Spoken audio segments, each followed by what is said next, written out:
Live. Yeah. Preparing your live stream. Setting up your meeting for YouTube Live. Oh, yep, I see it. There we go. And boom. See it right there. We are. All right. Let me show you. And we are live. Let's see. There's a notification. All right. Giovanni, what's up, man? What's going on? Cheese Boy. Hey guys. Blizzard Peak. Panthers rolling in New York for live. Tyler, what's going on, buddy? Jared Page. Iverson, what's going on? Cleveland and New Orleans fan. What's up, man? Go Skittle. A-Train. Logan. Isaiah. Wyatt. We have Randy. We have Tropical Mayhem. Chris Redmond. Rob the Gamer. Giovanni. Midwest Sports. Rob Navarro. We have Renee Cruz. We have Wade the Hood in here. Jared. Josh. John Allen. Levi Lewis. Arturo. Corrupt. What's going on, y'all? So guys. How's it going? All right, this is shared out. All right, here we go. Well, welcome to Monday Night Fury. What's up, JB? What's going on, man? It's been since Friday since we last live streamed, and since last Monday since we last streamed on YouTube. Good to see you guys again. Sean, where are you? Am I not showing up on stream? See. Oh, hold on 1 second. Here. Boom. All right, now you guys should see Sean. Forgot to put it on. Oh, okay, I gotcha. So there you go. We got a $2.79 donation from Die Rich Benner, $2.79 from Canada. Says, how's it going, guys? Thank you, buddy. How's it going, man? How you doing? And, appreciate it. Hanging in there. Thank you so much for the donation, and we appreciate you being here, man. Awesome. Yeah. Yo, what's up, Nick Howard? How's it going? Saw those pictures on Discord of you just chilling. By the lake. That's awesome, man. Looks relaxing. Yeah, that's awesome, man. And it feels great out here, Josh. Have you been outside? Man, after these storms, man, it feels beautiful outside. I have not been outside yet. That's nice. Well, I think it's still supposed to storm. Yeah, it's got a little good little breeze. Oh, it feels nice. What's up, Craig? Craig. Dad. Muhammad Ali has done more than entire UFC ever will. He remembers that one stream that we did. Today is Memorial Day, ladies and gentlemen. Today is the day we take to remember and appreciate those who have fought and died for us, who have gave the ultimate sacrifice, their lives, for this country. So, cheers to all those people. Happy Memorial Day. Cheers, guys. We appreciate it. Love and prayers for everybody out there. Yep. $5 for Yankees fan. Says Josh, it's been 21 years on Saturday since Owen Hart passed away. I blame Vince and Kevin Dunn. Did you see the dark side of the ring, Owen Hart? I did see the dark side. And absolutely WF at the time was liable for his death. Yeah. The measures they took to make sure he was safe were non-existent pretty much. And it's sad. So, and I can't believe it's been 21 years already. It feels like just yesterday. God, 21? Jesus. Thank you, Yankees fan. Thank you. Jeffrey B, what's going on? B Money, Arturo, QC, T Web, Crazy Mofo, Kenny. Yeah. Thank you guys for popping in. Alpha Evie, what's up? Eric says, did y'all hear about Joe Flacco the other day? He signed with the Jets. Yeah. We talked a little bit about this on the Twitch stream, right, Sean? Yeah. It's just a backup move. It's good to get a veteran in there. So I don't think there's anything to it. Absolutely. So it's whatever. Yeah. Got a $50 donation. Holy shit, from Jared Page. Oh, Jesus. Hope you get back to work soon, bro. Here's a little something. Josh, love y'all. Well, we appreciate that, Jared Page. Jared. Wow, $50. Cheers. Wow. We appreciate it. Love you, buddy. Thank you, man. You're the best, man. Thank you. Yeah. Wow. I was expecting $50. Right. Oh, my goodness. Jesus Christ. Holy shit. Thank you, Jared. We appreciate it, man. Go Skittle says the anniversary of the death of Harambee in a few days, I think. Harambee. Wow. How long has that been? 5 years or so? No, it has to be longer, right? Wasn't it before we started? I don't know. Oh, was it? Huh. Harambee's the gorilla that they had to put down in the zoo, right? Mm-hmm. Because the kid fell in? Yep. Yeah. Jesus. Yesterday was 41 years that the New Hope came out. 41 years since that. Man, a whole lot of fucking anniversaries coming up, I hear. Damn. Wait, 41 years since the New Hope? Seriously? Yep. Jeez. That's I know incredible. it's been that long. Back when they made good Star Wars movies. Chris Lee, what's going on? Says thoughts on Snyder Cut being confirmed. Glad that it's actually coming out. Now, after the Justice League came out and it flopped, people just hated it. It started like immediately on social media calling for the Snyder Cut because Zack Snyder, the director of the film, he had his own vision of what it was supposed to be, and it's supposed to be completely different. Yep. And ever since then, everyone has just been petitioning and protesting on social media for the Zack Snyder Cut to come out. And then there was a whole nother movement that showed up of people complaining about those wanting the Zack Snyder to come out because they were sick and tired of hearing about it. And they're like, just shut up. Just stop talking about it. It's never going to happen, guys. Just stop. Yep. But then it came out that the Zack Snyder Cut is actually coming out. See? And that's why you don't stop, especially today. I feel like in today's day and age with social media and everything and the word of mouth being way faster and better than it ever has been before in the history of this goddamn world. Yeah. If enough people get talking about it or want something, it can happen. I mean, we've seen crazy things happen. Arrested Development came back, even though, it had been gone for so many years and people love that show. I love that show. My girlfriend loves it. And they finally brought it back. And they probably should have never brought it back because it's just not that good. But I've seen so many things being brought back, getting new life. Full House got Fuller House and things like that. So, if you guys want to see something, just hound the studios, hound these people, these artists. They'll do it. You'll get it. Yeah, they'll do it. And honestly, I'm intrigued by it. I am intrigued because we all know the biggest problem with the whole DC universe is that the studios or the studio always had too much say into it and never let the directors and the writers just do what they felt was right. And they made them reshoot half the shit, right? So if we get the original Snyder's Cut, I think it'll hopefully be a lot better. Yep. B Money says sports are coming back soon. Thank fuck. Yeah, it seems to be going that way. That sports are coming back. The NBA looks like they'll be here soon. I saw on Twitter that the NFL is planning to have full stadiums when the season begins. Interesting. I don't know what that's based off of. I mean, but okay. But I like how they're hopeful, right? Right now they're just saying things. A lot of people are just saying things. Exactly. But I would really want to see sports back. Of course, we all do. Because it's driving us crazy. With the NBA coming back, as long as everything's safe, right? With the NBA coming back, that would be just so much fun to watch playoff basketball and to be able to start calling games and things like that would be great. Yep. We need it, man. And because right now it feels like we have an extended summer. We all know right after the NBA finals, it's like dead for sports because baseball nobody cares about. But it feels like we've been in summer already where there's no sports. So it's I'm out. I'm already done with this. So we need sports. Young Gemini with a $2 donation working again. Hope everyone has a good day. Well, thank you, Young Gemini. Appreciate the donation. Hey, bro. And thank you. We hope you're having a good day as well.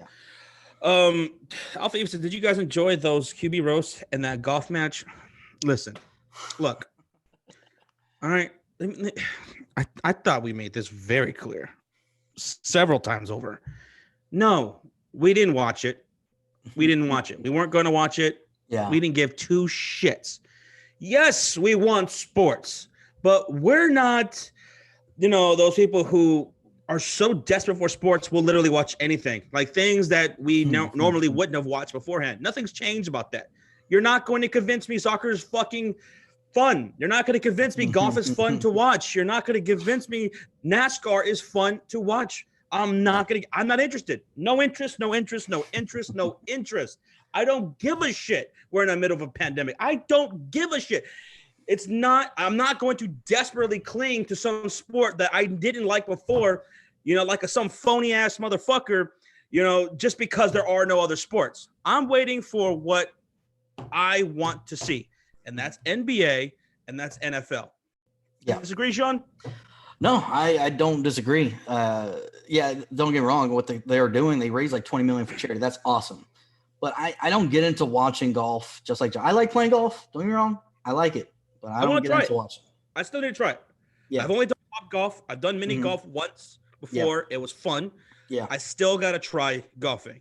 However, as lame as watching a golf tournament would be for me, for Sean personally, so don't get all fucking offended, if we're talking about those, if you like golf, don't get offended. This is just us personally. Yeah. But as much as I don't give a shit about that, what I did enjoy was watching Sir Cardinal stream on Sunday. He was live streaming during the event, and he did a great job. I really needed that. Got some good laughs there. Had a great time watching Sir Cardinal stream. Some of the reactions were absolutely phenomenal and hilarious.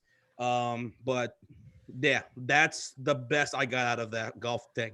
Yeah, was Sir Cardinal stream. I'm not gonna lie, I slept all the way through it. I fell asleep. I slept all day, so I didn't even catch the golf tournament. Only thing I did hear that Tom Brady ripped his pants, which is very fucking embarrassing. That's funny, but that's the only thing I saw about it. So we have a $50 donation, another $50 donation. Wait, another one? Another one from Russian Boss. Here's something to help you guys out. Love y'all. Keep up the great work. Stay safe and keep uploading your videos. # Cowboys Nation. Wow. Another $50. Incredible. We love you, man. Russian Boss, thank you so much. Thank you, man. Holy shit. Jesus. That's just great. What's up, Eddie? Eddie's in here. Oh my goodness. Wow. Cheers. Cheers to you, man. Thank you. Cheers. Wait, what? Hold on a second. God damn it. The chat skipped on me. There it is. King said the new NBA playoff format is dope. Wait, what new NBA playoff format? Because I didn't see anything. Did you see anything about it? No, I'm guessing you probably didn't see anything either, right? Mm-mm. What new NBA playoff? Because I didn't see any notification about it. But I don't know. Let us know. Yeah, I have no idea. Yeah. I watched it before sports went down. Oh, now we're talking to King. But yeah, I don't know. I'm really hoping the NBA comes back and they do a playoff. I don't know what King's talking about regarding that, but I'm really hoping that we get some kind of playoffs, man. We could definitely use it right now. And I wonder how they're going to, how are they going to do the draft and shit? Have they rescheduled the draft? I don't think they've rescheduled the draft yet. I have no idea. I don't know if they have figured something out. I don't know if they have plans. I don't know if anything's official. I don't know. I have no idea. Wild says, "What's up, guys? Lots of love for y'all. Happy Memorial Day." Yes, happy Memorial Day, man. Thank you so much for being in here. So Iverson says they're still planning to do 7-game series. So it's lit. 7-game series from the very first round.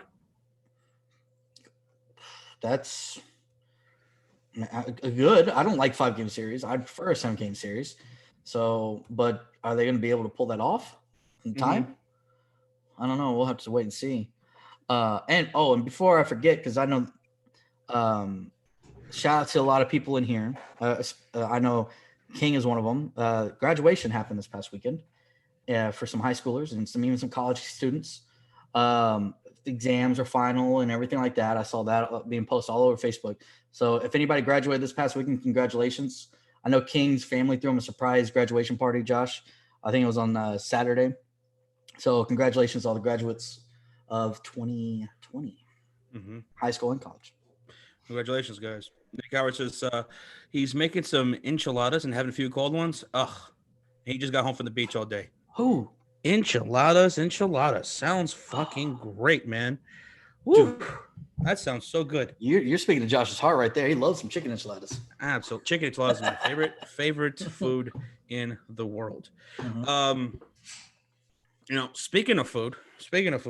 Yeah. So, during this quarantine thing, when it first started, I quit smoking, right? Yep. And I still haven't smoked. And I said, little by little, I'm gonna start making changes to, the lifestyle that I live, right? Yeah. I don't eat healthy. I don't. There's nothing healthy about how I live right now. Mhm. And so I quit smoking. And yesterday, Sean, I had a cheeseburger, right? I went Mhm. out and I got me a cheeseburger, I had some fries, and that's the last time I'm going to have fast food for a long time.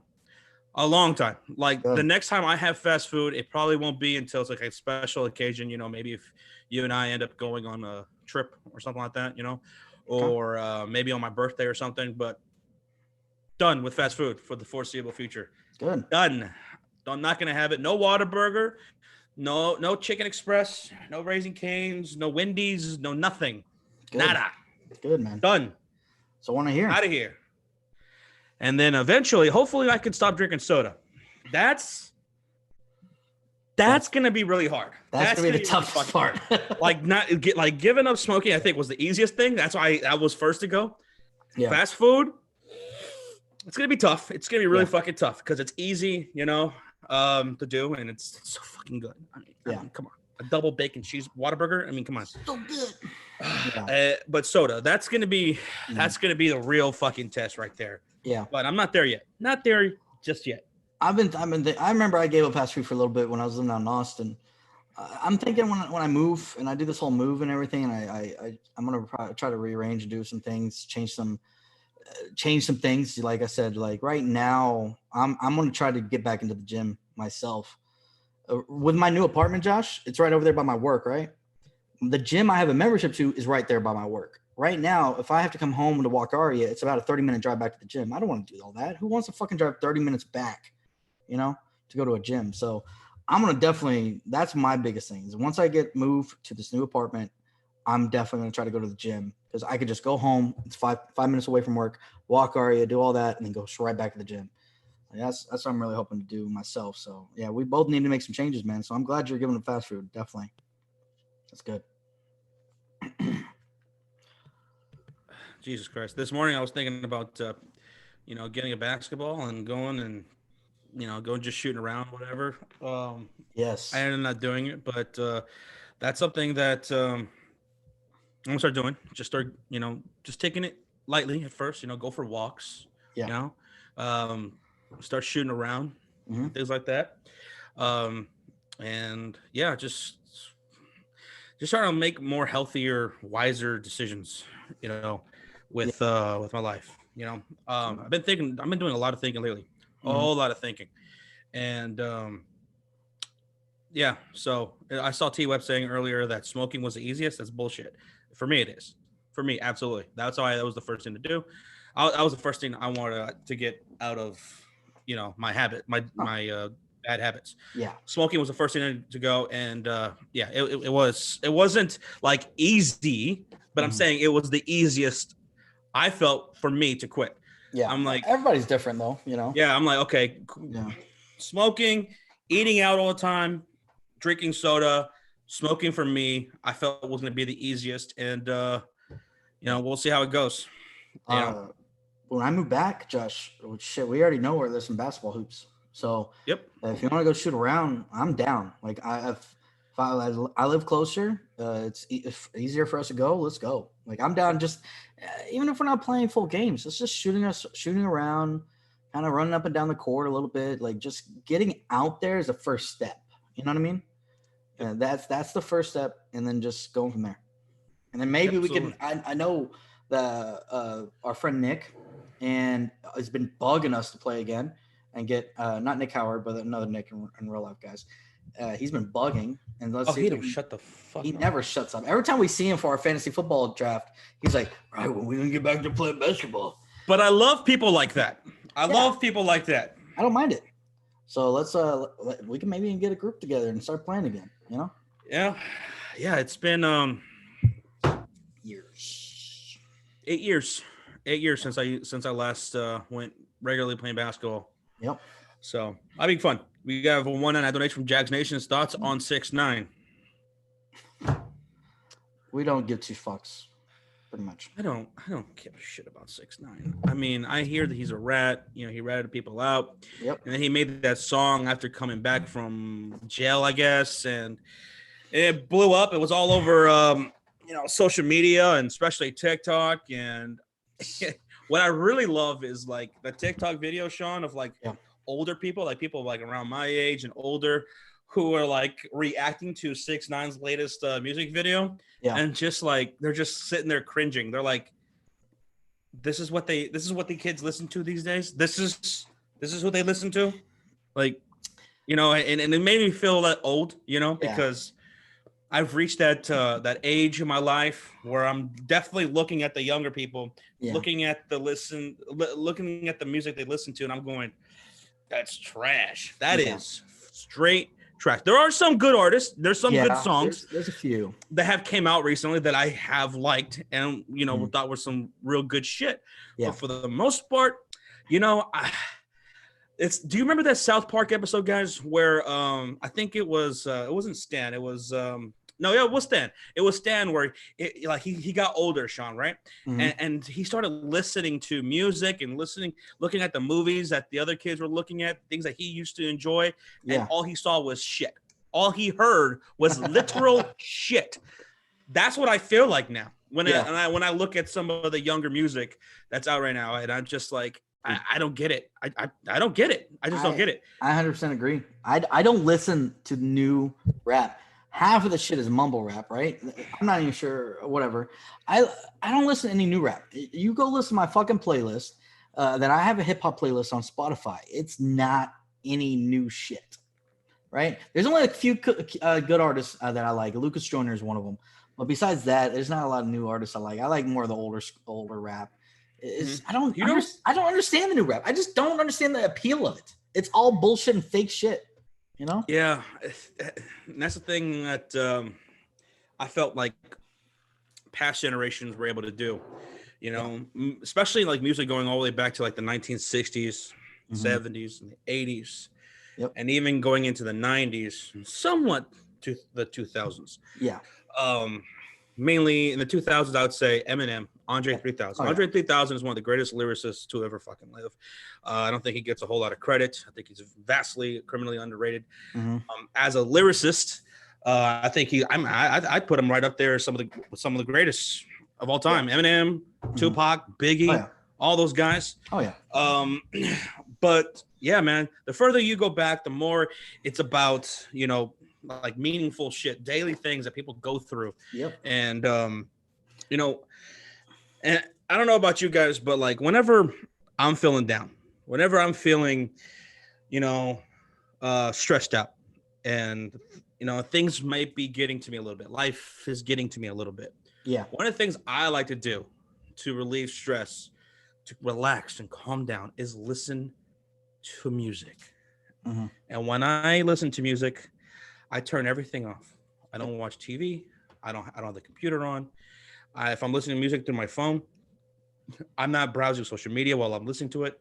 I just got my headphones on, dim the lights, or maybe even turn them off, and I'm just laying in bed, or I'm just sitting in this chair, just laid back, and I'm just listening to music from another time, man.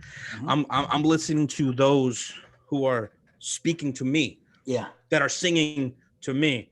I'm searching for those songs and those sounds that recognize the pain in me, the things that I'm going through. And today's music, I feel like a lot of it, none of it, I'm not going to say all of it, but a lot of it is not doing that for me. Like the funny thing is I went on to this, I've been also listening to music because, like you said, it's 100%. Music back in the day where rappers and even other genres, not just hip hop, it could be R&B, it could be rock, it could be whatever.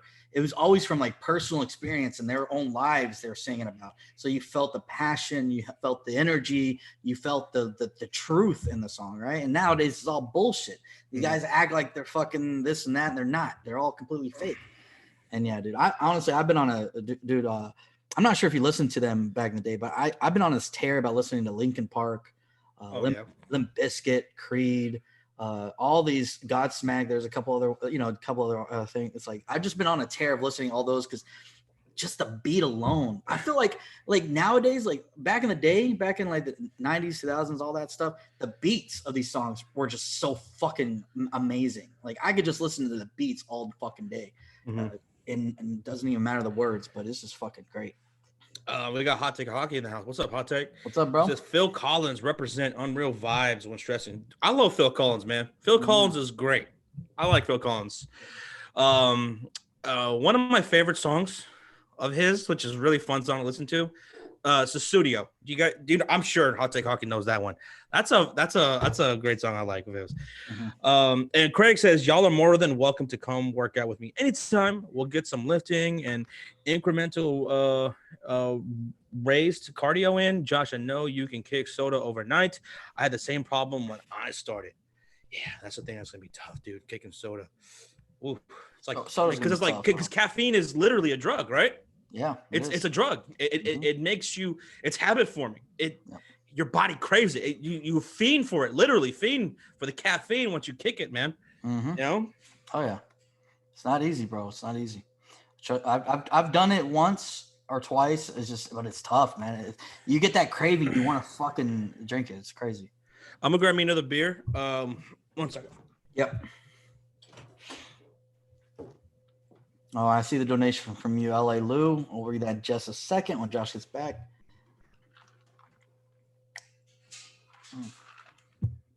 But yeah.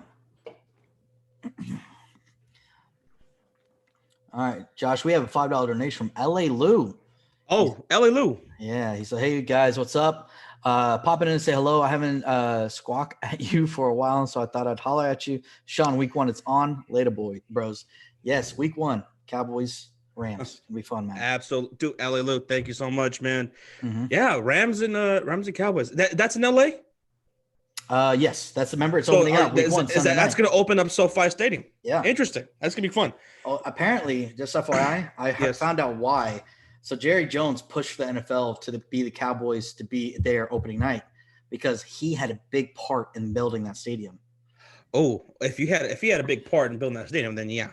Well, apparently he's got a lot of strings in Cali, right? There you go. And apparently he's got a lot of investment in some of the things that were built in it. So Jerry Jones is a fucking genius. He's got his hands in everything.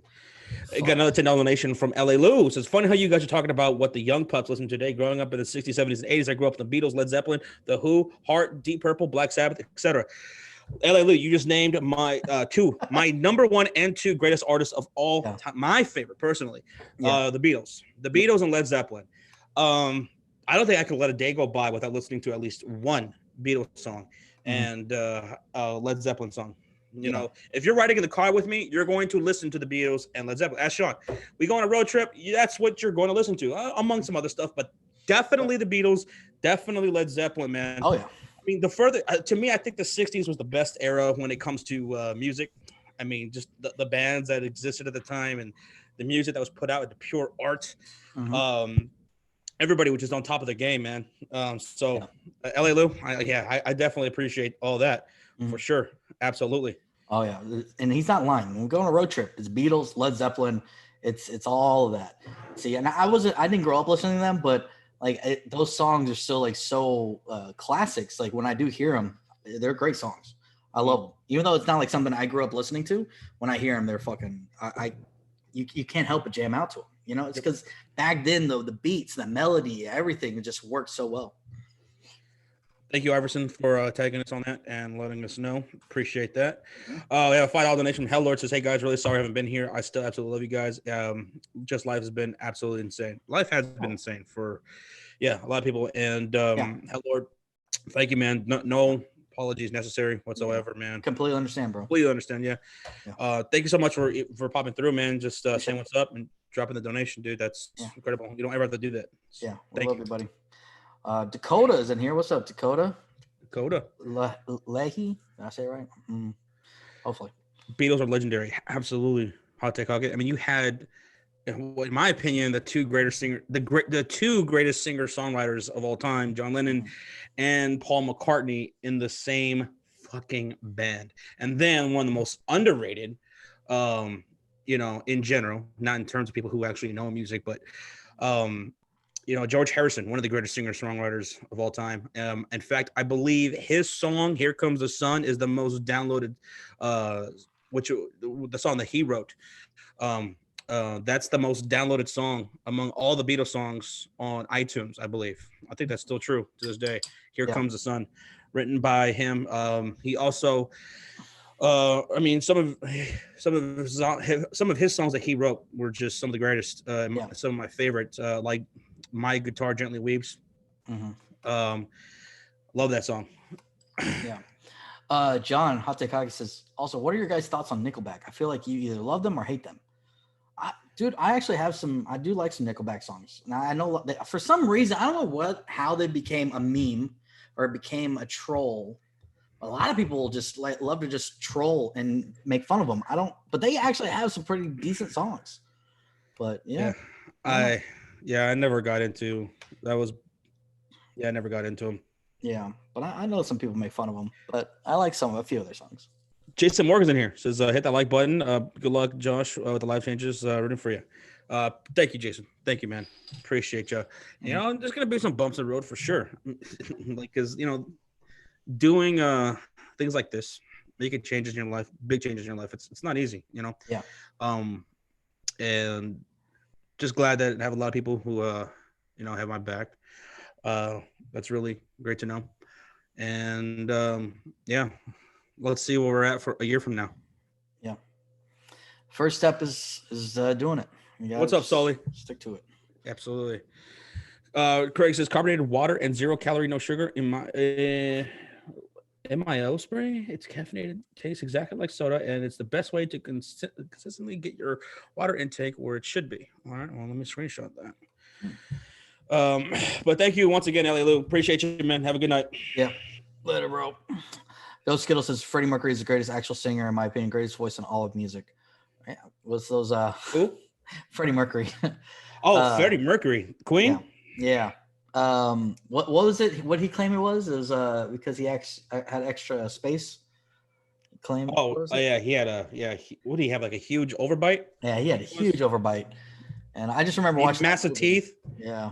Which he never wanted to change because that was him, and he owned it like a champ. Yeah. Nick Howard says my father would disown me if I didn't like Led Zeppelin, Floyd, and Skinner. Good man. Damn right. Bohemian Rhapsody, outro. Bohemian Rhapsody. I never finished that movie. I got to most of the very end, but we missed donation. MC Worldwide with a $2 donation. What do you guys think about Drake? What do I think about Drake? Oh shit. Sorry about that. I don't hate him, but I don't really listen to his music. It's not for me. When he first came out, when he first made it big and stuff, and he was doing a lot of songs like Lil Wayne and stuff, I liked some of his music, because it was around the time I was going to the club a lot. But I don't know, the newer stuff, it's just stupid to me. I just never got into this new stuff. But yeah, that's just me. In case you didn't know, Phil Collins wrote songs for the movie Tarzan. Did he? Dude, I haven't Disney movie Tarzan. I haven't seen Tarzan in forever, bro. Lil Wayne is my favorite rapper of all time, says Isaiah. Okay. There you go. Drake makes good coffee cakes. What the fuck? What is that? What does that mean? Is that like an inside joke or something? I have no fucking clue. Drake makes good coffee cakes. Wait. Oh, is that from Seinfeld? Is that from Seinfeld? I have no clue. I feel like that's a Seinfeld reference. Maybe I'm wrong. I don't know. Because I've never heard anything about Drake and coffee cakes. It's so weird. Old Drake is good. I like some of those older Drake songs when he first came out. Yeah. They're very up tempo, upbeat. I like it. Yeah. Like King said, Young Money Drake. Yeah, when he was with Lil Wayne and all that, that was when he was the best. Now, what is that? Bling or hot? What is it? Bling Bling? That song he has. I don't remember what it's called. It's like hot something. I don't know. It's stupid. Like, and he's doing that weird fucking dance. Like, I don't know. What do you guys think about The Weeknd? I have never heard one single song from The Weeknd. Not one. Not a single solitary song. I don't know anything about The Weeknd other than he actually exists. I have never heard a single song. Not one. Mm. Oh yeah, Hotline Bling. There we go. Yeah, fuck that song. That song was so goddamn stupid and annoying. I hated it anytime I heard that song come on. I was so stupid. T-Web says Newman wanted the Drake coffee cake. I knew it was I knew it had to be a fucking reference to Seinfeld. Yeah. K-pop.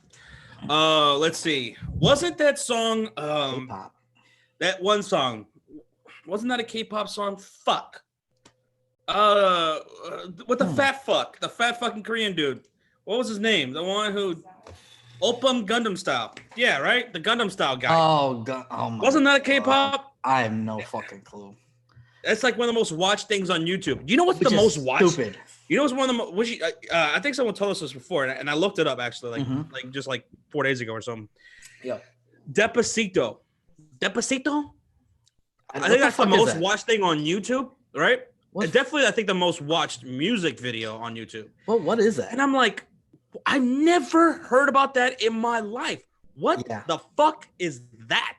I've never heard. I mean, because you're talking about, it's got billions of views, Sean. Mm-hmm.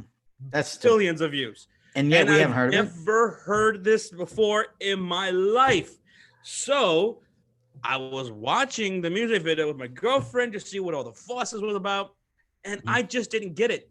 It wasn't catchy. It was such a boring, bland song.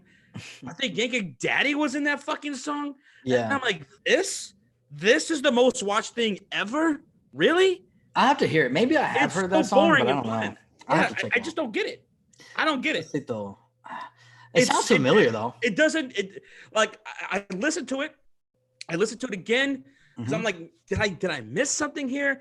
And even though I've listened to it twice, I don't remember a fucking thing about it. There's nothing catchy whatsoever about it. It's one of the most bland, boring songs I've ever heard in my life. I'll check it out. I don't get it. I might have heard it. I don't know. Now I'll have to go watch it. Maybe I'm missing something here. See, that's what I started thinking. My mind started going to these other thoughts. Like maybe this song is tied with a massive inside joke, a meme that's been going around social media for a long period of time that I don't know anything about. And maybe that's why it has so many views, because people are going to it for some other reason.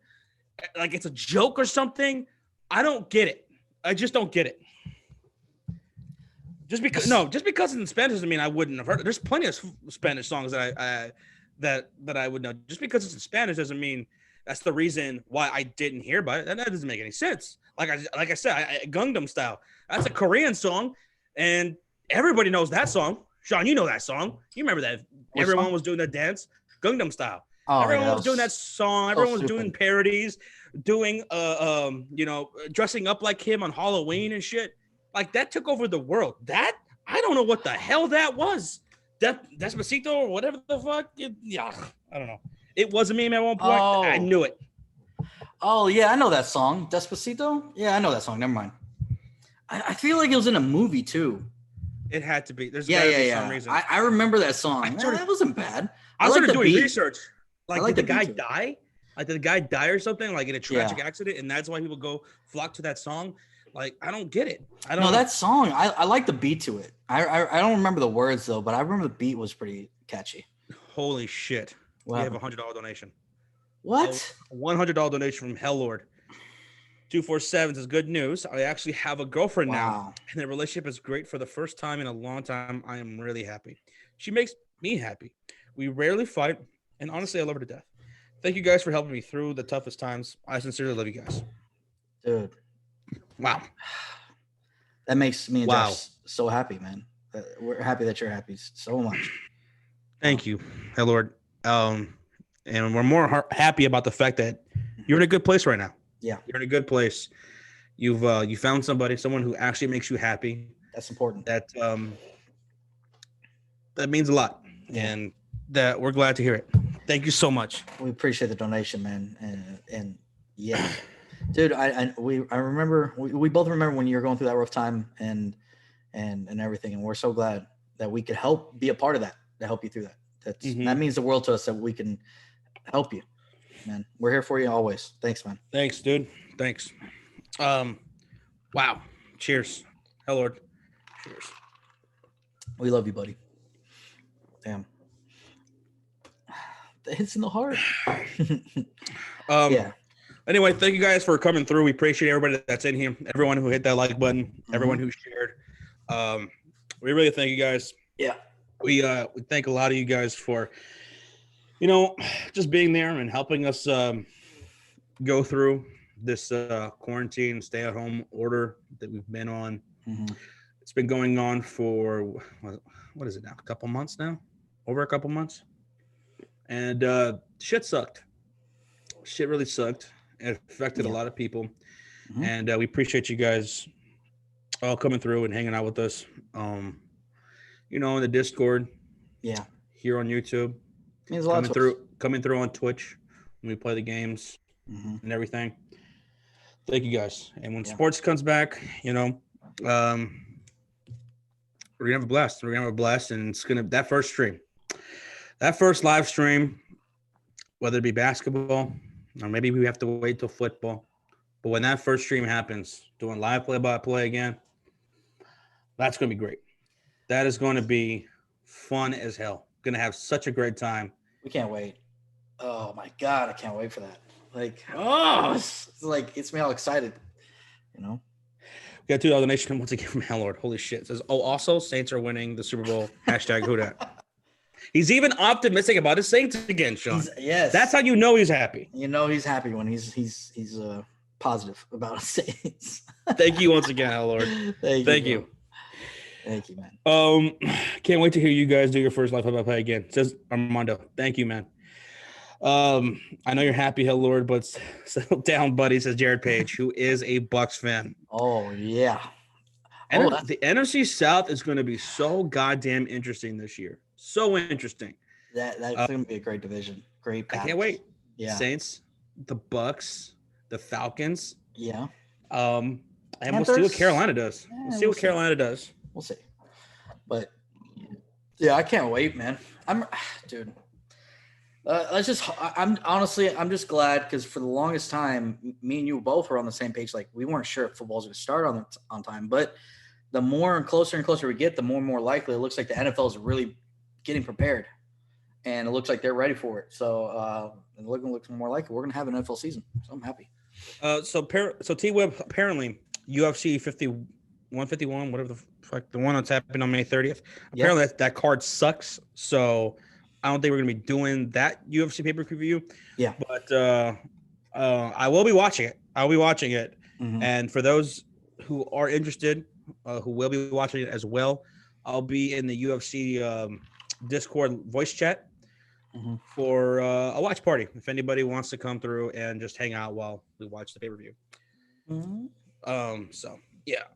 But the next one will be really good, T-Web, and we'll be doing that one. And apparently there's some really good fights coming up.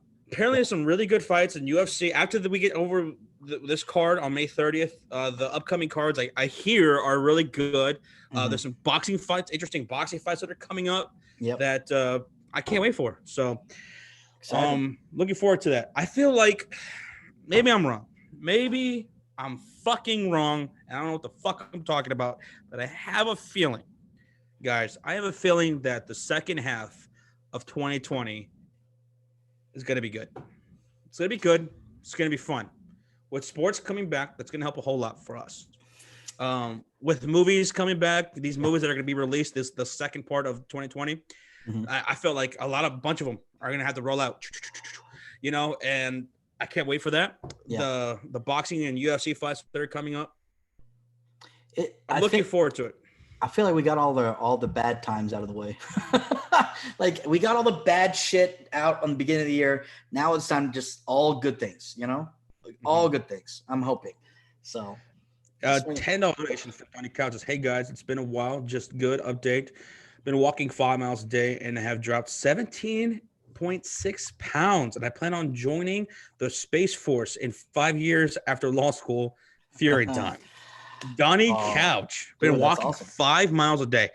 I would love to get to that point someday. Yeah. Maybe not 5 miles, but I'd be happy with a mile.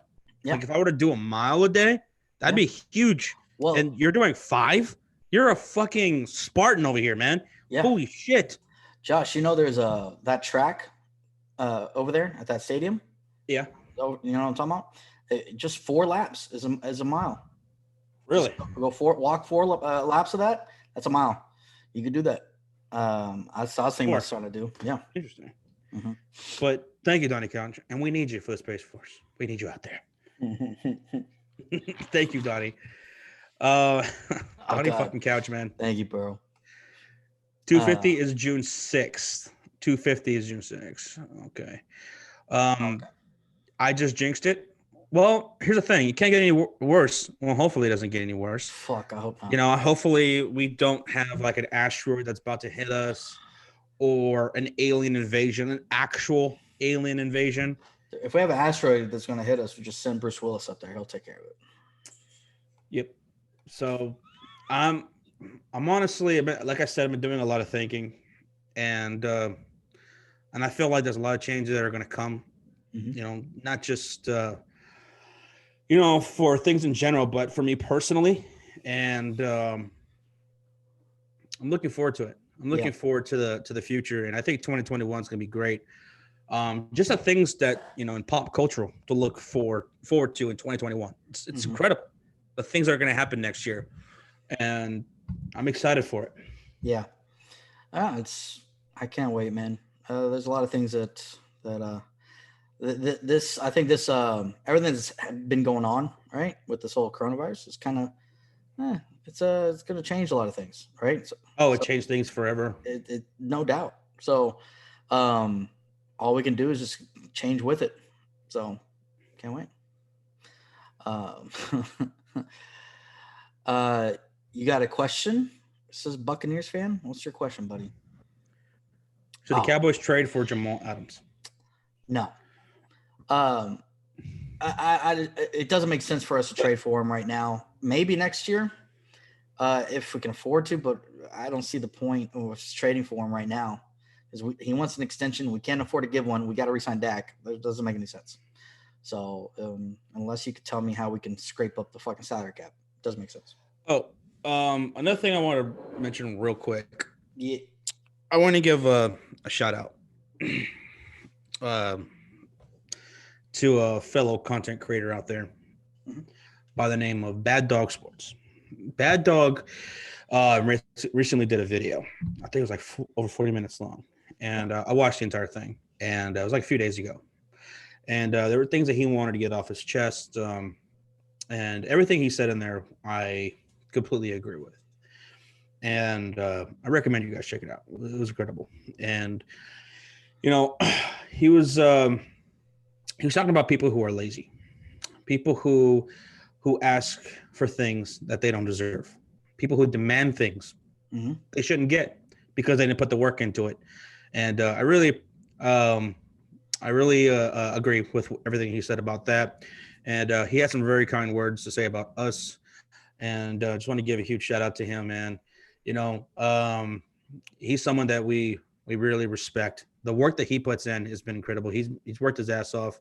Yep. You know, he's a legend here on YouTube. You know, he's been around way longer than a lot of us. He's been around, you know, since like, you know, the 2000s, you know? Yeah. He was in TTC, you know, he's one of the greatest trash talkers I've ever heard. I mean, he's phenomenal. He'll I mean, he's great. And call him the Godfather, right? And the Godfather. Absolutely. He's the Godfather of YouTube. Yeah, that's what I call him, man. The Godfather of YouTube, dude.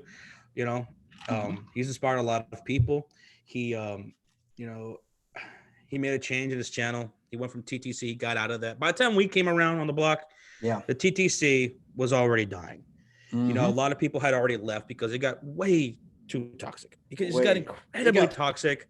It went from just talking shit about each other's teams to just talking shit about each other and getting too personal. Absolutely. And, you know, and I was watching TTC, you know, so some of these guys like 8 Camel Toes, and I was watching other guys as well. And for the longest time, that was the only real community that existed here on YouTube. Other than that, there was no real community here. Yeah. And, you know, and then we came along and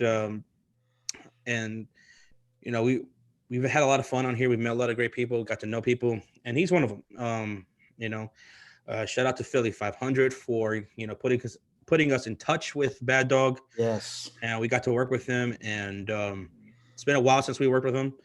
Hopefully we can do that again someday. But huge shout out to Bad Dog. Yeah. He said he had some really good things to say about us, not just us, but other people that we highly respect as well. Sir Cardinal was one of them that he talked about. We have nothing but respect for Sir Cardinal, and we appreciate him greatly. Sir Cardinal's always been great with us, always good to us, been a good friend. I don't know any other content creator that we talk to more than Sir Cardinal, or interact with more than Sir Cardinal TV. We talk to him just about every day in the Discord. He's always in there. His streams are great fun. Yeah. Respect is a very important thing, especially where I come from and everything. It's everything. Respect is everything. Yep. And it's not given, it's earned. And having someone like Bad Dog and having someone like Sir Cardinal TV and Philly 500 and UCF Jaguar and some of these other guys, man, having their respect means the world to us. Like it really does, because they inspire us too, and we love the work that they do. So I just want to say that. Yeah. And when me and Josh started this channel, we wanted to build relationships and build community, and I feel like we've tried our best to create I feel like we've created a great community, and we strive our best to even better it every single day, and everybody, just a community of every single, doesn't matter where you're from, who you're a fan of, and all that stuff. Like, we're just happy that we can come together with all these people. That's what sports is all about. That's what sports has always been about. People coming together, and it doesn't matter if you're a fan of this team or that team. We all enjoy the same sports. And one thing he talked about was, the inspiration for this video was a particular YouTuber, and anybody who's watching that should know exactly who he's talking about. Someone who has no respect for people, but demands all the respect in the world. Yep. Someone who is very, very jealous. And he was talking about how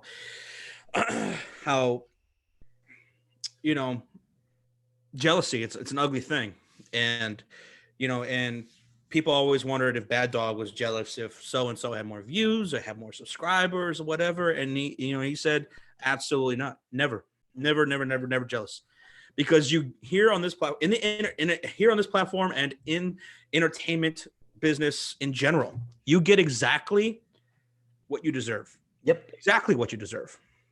So if it's good, you deserve it. If it's bad, you deserve it. You need to step up your game. Yeah. You need to get better. And and that's so true what he said about jealousy, Yeah. Because there are people who who try to be negative with us almost on a daily basis. People who try to poke at us, and try to get us to go to a place that we're not going to go to. Nope. There's Tom Grossi recently, he's surpassed us in subscribers, and there are those among his fan base, some, not a lot by any stretch of the imagination. No. Just some little negative people who came around here and wanting us to be jealous of that, wanting us to be upset about that, and we gave them no attention.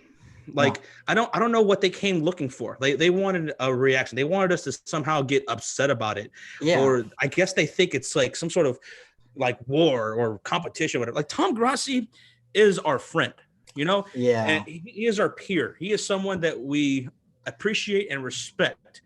When we first worked with Tom Grossi, he had a couple thousand subscribers. Yeah. I remember, because we were looking for content creators to collaborate with, because we wanted, at that time, we wanted to do preseason production predictions for every team. So I was looking for we're a Packer person, and I came across Tom Grossi's channel, and I was like, Sean, you gotta check this guy out. This dude is incredible. He was doing not just the sports stuff, but his Game of Thrones content. Yep. This dude is genius, man. He's so fucking talented. He deserves 1 million subscribers, more. Yep. And we got to work with him, and we've worked with him several times. He's had us on his channel, on more than one occasion. Yep. And we appreciate Tom. We love Tom, and everything that he has right now, everything he's got going on, and the success that he's been having this past year and a half. Well deserved. He absolutely deserves it, and we're happy for him. I was gonna say, people feel like you said earlier, why does it have to be a competition? Why can't we all just put in the work? You get what you get, like you said, you get what you get. And Tom Grassi deserves every single thing. He's put in such hard work. If anybody follows his channel, everybody knows that. He puts in the work. It's not a competition. Why does it have to be him or us? How about we all just strive hard to be our best? And I don't get it. And here's the thing. Then when we first in that time period, we did our first live stream up until going into our first season. We had a guy that that was another YouTuber that that we were friends with, and he put he put effort in his videos. He put a lot of videos, and he gave us a lot of love at first. He came around our channel. He would join. He was in our very first live stream. He showed support to us. Yep. He gave shout outs to us and everything like that. But once we surpassed him in subscribers, he got very jealous with us. He got very jealous, and he started really going after me. Yep. Which I didn't understand because I was the one who mostly talked. Sean didn't give two shits about really talking to him because he thought he was weird, and he kind of was, So, but I would humor him. I would talk to him, I don't like him. And but in like chats and shit, he would really go after me, constantly go after me. And I didn't get upset about it or whatever because I'm not like that. And some of you are in this chat right now need to heed this advice. I didn't get fucking all worked up about it. I didn't get upset. I didn't get caught in my feelings and started getting toxic with him. Nope. And, and just get really, really fucking mad. No.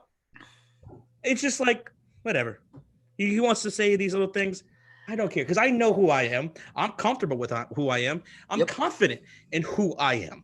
And someone like him or anyone else doesn't own anything, doesn't own any amount of realty in my head.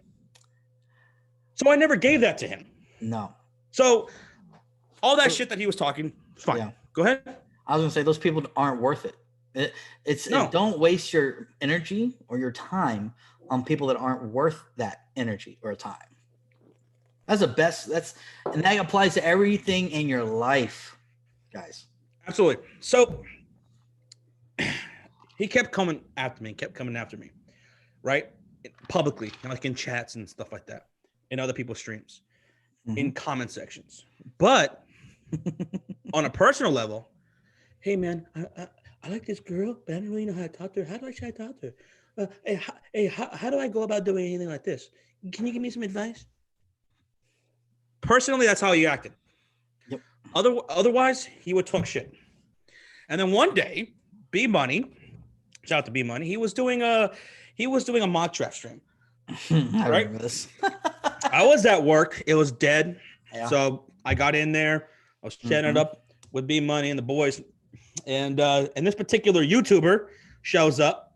And as soon as he showed up, he started talking shit about me. And I just laughed it off. Like, whatever. And he's cracking jokes about the Chicago Bears. And like I said from last week's stream, if you guys were here, I don't give a fuck about what any of you guys really think about the Chicago Bears. I don't give a fuck. I don't give a fuck what Sean thinks about the Chicago Bears. I don't care.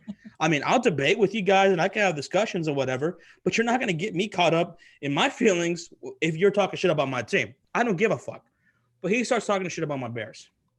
And I decide to joke back with him. Just joking back with him. I made one joke. One joke back to him.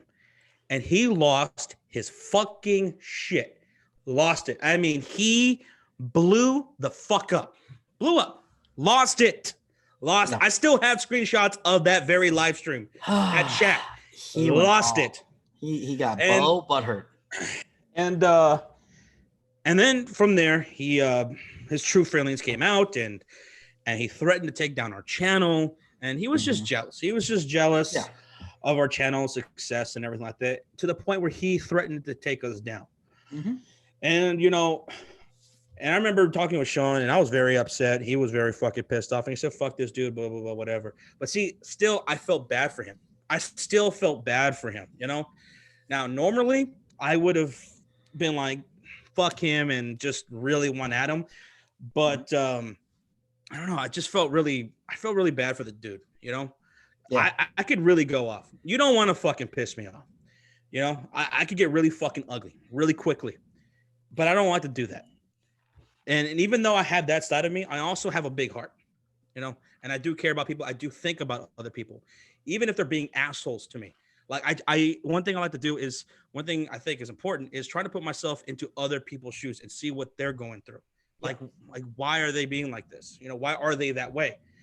And I felt bad for him because he definitely was that kind of guy who didn't have a whole lot of friends growing up. You know, he didn't have friends. He was never popular. He got picked on. He never had a girlfriend. He just never had anything going on for him like that, you know? And he comes to YouTube where he has this ability to make videos, make content, put it out there for people to listen to and tune in and whatever. And he figures like, okay, here's where I can actually have friends, you know? Here's where I can actually make a name for myself and people can actually like me. You know, and he was doing okay for himself. You know, he had like about 1,000 subscribers at that time, almost 1,000 subscribers, and something like that. You know, and for us, we only had like 50 when we first met him. Yep, like something like that, and we were just like, we looked up to him like, wow. Hopefully someday we can get that many subscribers. That'd be incredible, man. Yeah, like good job. Shit, we interacted with him as much as possible. We talked to him, and yeah, we were cool with him.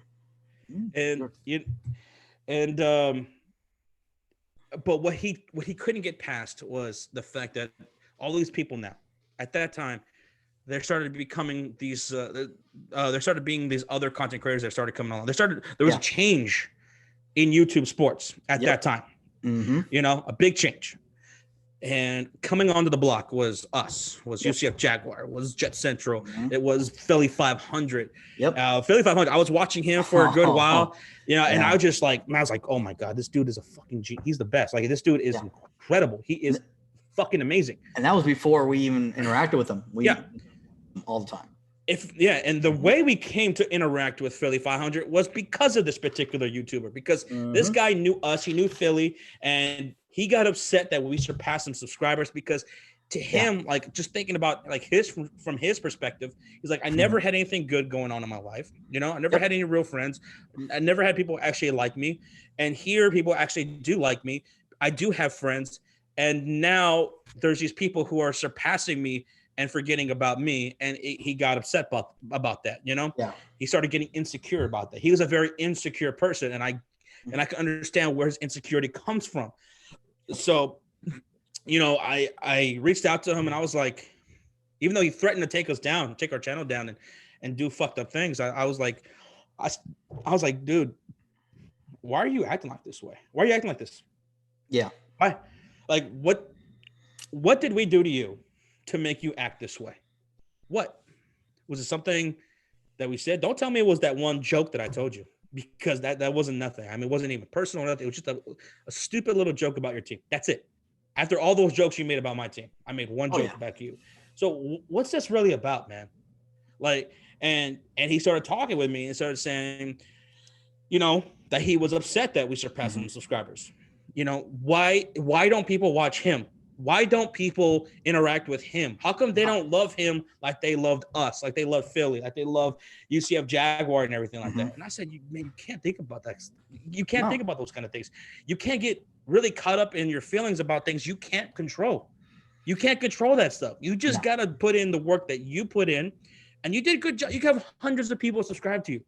You have more subscribers than us for a long period of time. We looked up to you as far as subscribers go. I mean, you put a lot of good work into it. You convinced a shitload of people to subscribe to you. You should be proud of that. And if there's anything that you need help with at all, just let me know. I'll fucking help you out with it. And I did. I walked step by step with him on how to create a thumbnail, what programs to use, what to do on a step-by-step basis, trying to help him out with this channel. And I gave him another chance.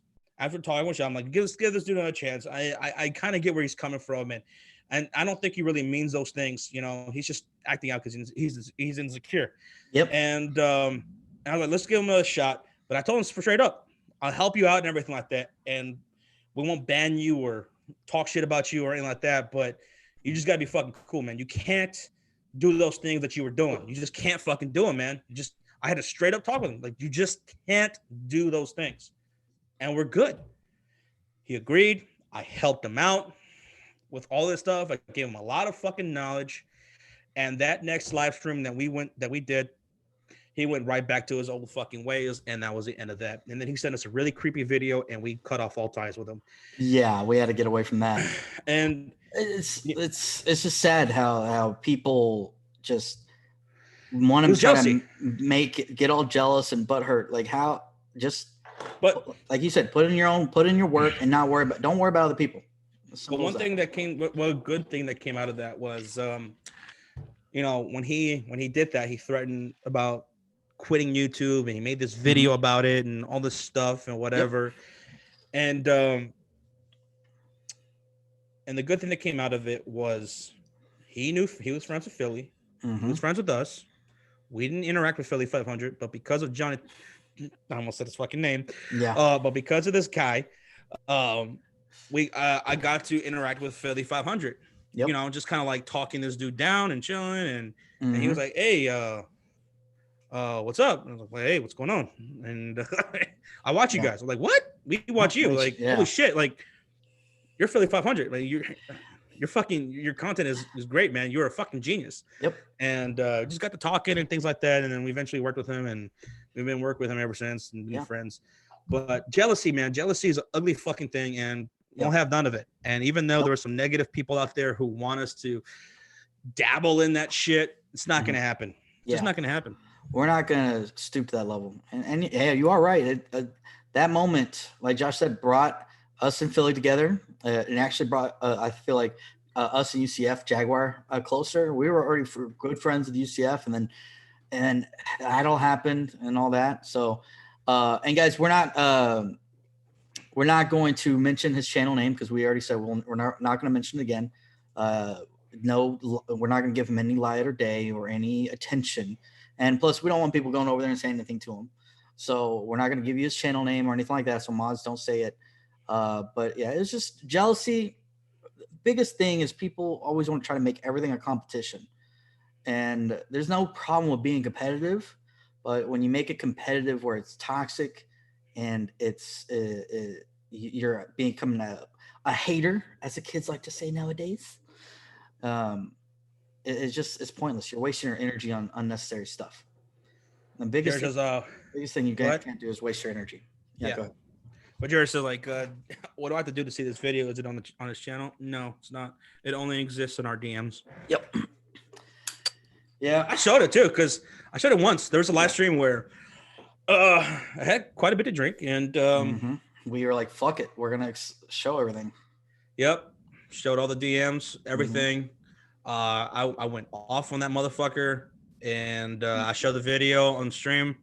So I forgot what stream it was, but I don't remember either. But yeah, we after a while we decided to like completely just not even put his name out there, not to do anything. It's just not worth it. Not worth the energy. Exactly. Hi, Josh. How's it going, man? Josh Show's in the house. What's up, Josh? Show some love to Josh Show and give us until Jeremy Show. We said hi, man. Yes, let him know. What's up, bro? Hope you're doing okay. Hot Take Hockey says, I have thoughts going through my head sometimes with growth, but you just got to put in the work and interact a lot with your community and just keep trekking. Not focus on other channels and the numbers. Yeah. I mean, I get it. Like sometimes, you know, you think, man, you hit these little slumps or whatever, and that's normal. And, you know, you think about what you could do differently and things like that. But right, Hot Tech Hockey, what you don't want to do is get, you know, too caught up in what other people are doing and getting, you know, upset with their numbers versus your numbers and things like that. Like because you're just gonna have a bad time with that. You know, you're just gonna have a bad time with that. That's not something that we're ever gonna fucking do. You know, if someone's streaming at the same time we're streaming, they have more views, you can't get upset about that, because you know what? We have people who are watching us. There's people who are still watching us, and And we're grateful that they're watching us because they don't have to be. They could be watching anyone else streaming because now there's 40 fucking people streaming at any one given time on any given game. And they could easily be watching anybody else. And there's a lot of great streamers out there. So you can't get upset about what other people are doing because you owe it to your audience. You owe it to your fans, your subscribers to put on the best show you can for them. That's what you got to focus on. So I completely agree with you there, Hot Take Hockey. Completely agree. Yeah, exactly. Did you see what's going on with JD from New York? No, I don't know what's going on with that at all.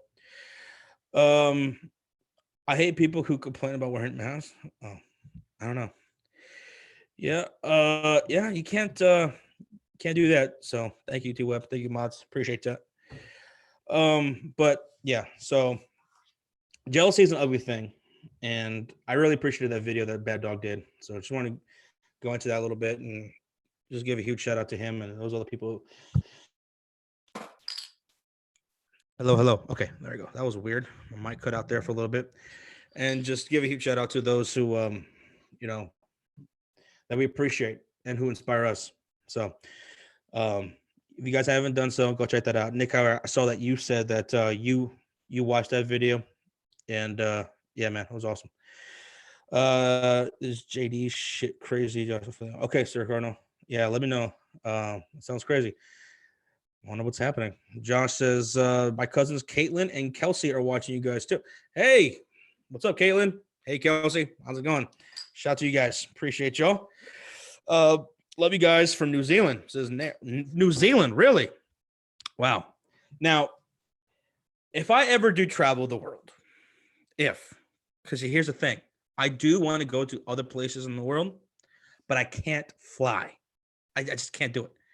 Over water. I don't mind flying, on land. I don't mind. I've flown many times. But flying over water, especially for a long period of time, can't do it. Can't do it. Won't do it. So if I ever go to Europe, if I ever go to Australia or New Zealand, I have to take a fucking boat. And I have to take a cruise or something like that. And that's going to take a long time. So if I ever do that, I'm going to need a lot of money. I'm going to need a lot of time. But one of the places I would love to go to is New Zealand. New Zealand looks awesome, man. I would love to see some of those places where they filmed Lord of the Rings and The Hobbit and things. Also, I'm a huge fan of New Zealand films. You guys have some great directors, great actors, filmmakers over there. So I much love to New Zealand. Josh, didn't you have an overwater bet with Rocho or some shit like that? I did. If he lost his virginity, I had to fly over water. But technically, I already did that because when I last went out to California, from Los Angeles to San Francisco, like half that flight was flying over water. So that shit sucked. You can do it. I can't do it. I cannot get on an airplane and fly for 13 hours, 14 hours to some other country. Nope. It was dreadful. I mean, I can't express to you how awful it was. Just for like the 15, 20 minutes we were flying over water, going from LA to San Francisco and from San Francisco to San Diego. It was awful. Like, it was nauseating for me. I was like, every single second was like an eternity. I was like, hurry up, go. Get the fuck on land. Why aren't we flying over land? It was awful. I can't do it. I couldn't travel outside the U.S. I wouldn't do it as IR. I wouldn't mind it. It's just, it's going to take a lot of resources to do so. A lot of money and a lot of time. Flying over water is some scary shit. Yeah, because if you fly over water and something goes wrong and you're over the middle of the Atlantic Ocean, you're fucked. You're flying over land. You can make an emergency landing. You can at an airport or in some cornfield or something. I don't know. But if you're flying over the middle of the ocean and something happens, all engines fail, what are you going to do? You're going in the water. And it's going to take a long time for anybody to get to you. So I just can't do it. just thinking about it drives me insane. I can't. What happened? You can't what? Spaceship, Josh. I'd rather go in a space shuttle and go into space, go to Mars. I'd rather do that. That's I'm fine with. I'll take a shuttle all the way to Mars. I'm not flying for 9 hours over the Atlantic Ocean. Not doing it. What? Not doing it. Oh, you're talking about flying over water? Yep. We have a fan in here from New Zealand, and I was like, man, I would love to go to New Zealand one day, but I have a trouble with the fact that I have to travel to some of these other countries because it's over a great distance of water. Mm-hmm. The only way I can do that is through a boat. That's it. Yeah. Can't do it. Yeah.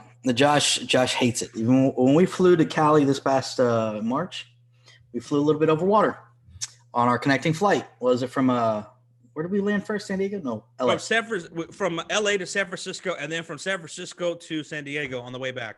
Yeah, and we flew over water, and Josh was pissed. Yeah, which I have videos of. Yeah, I still have those videos.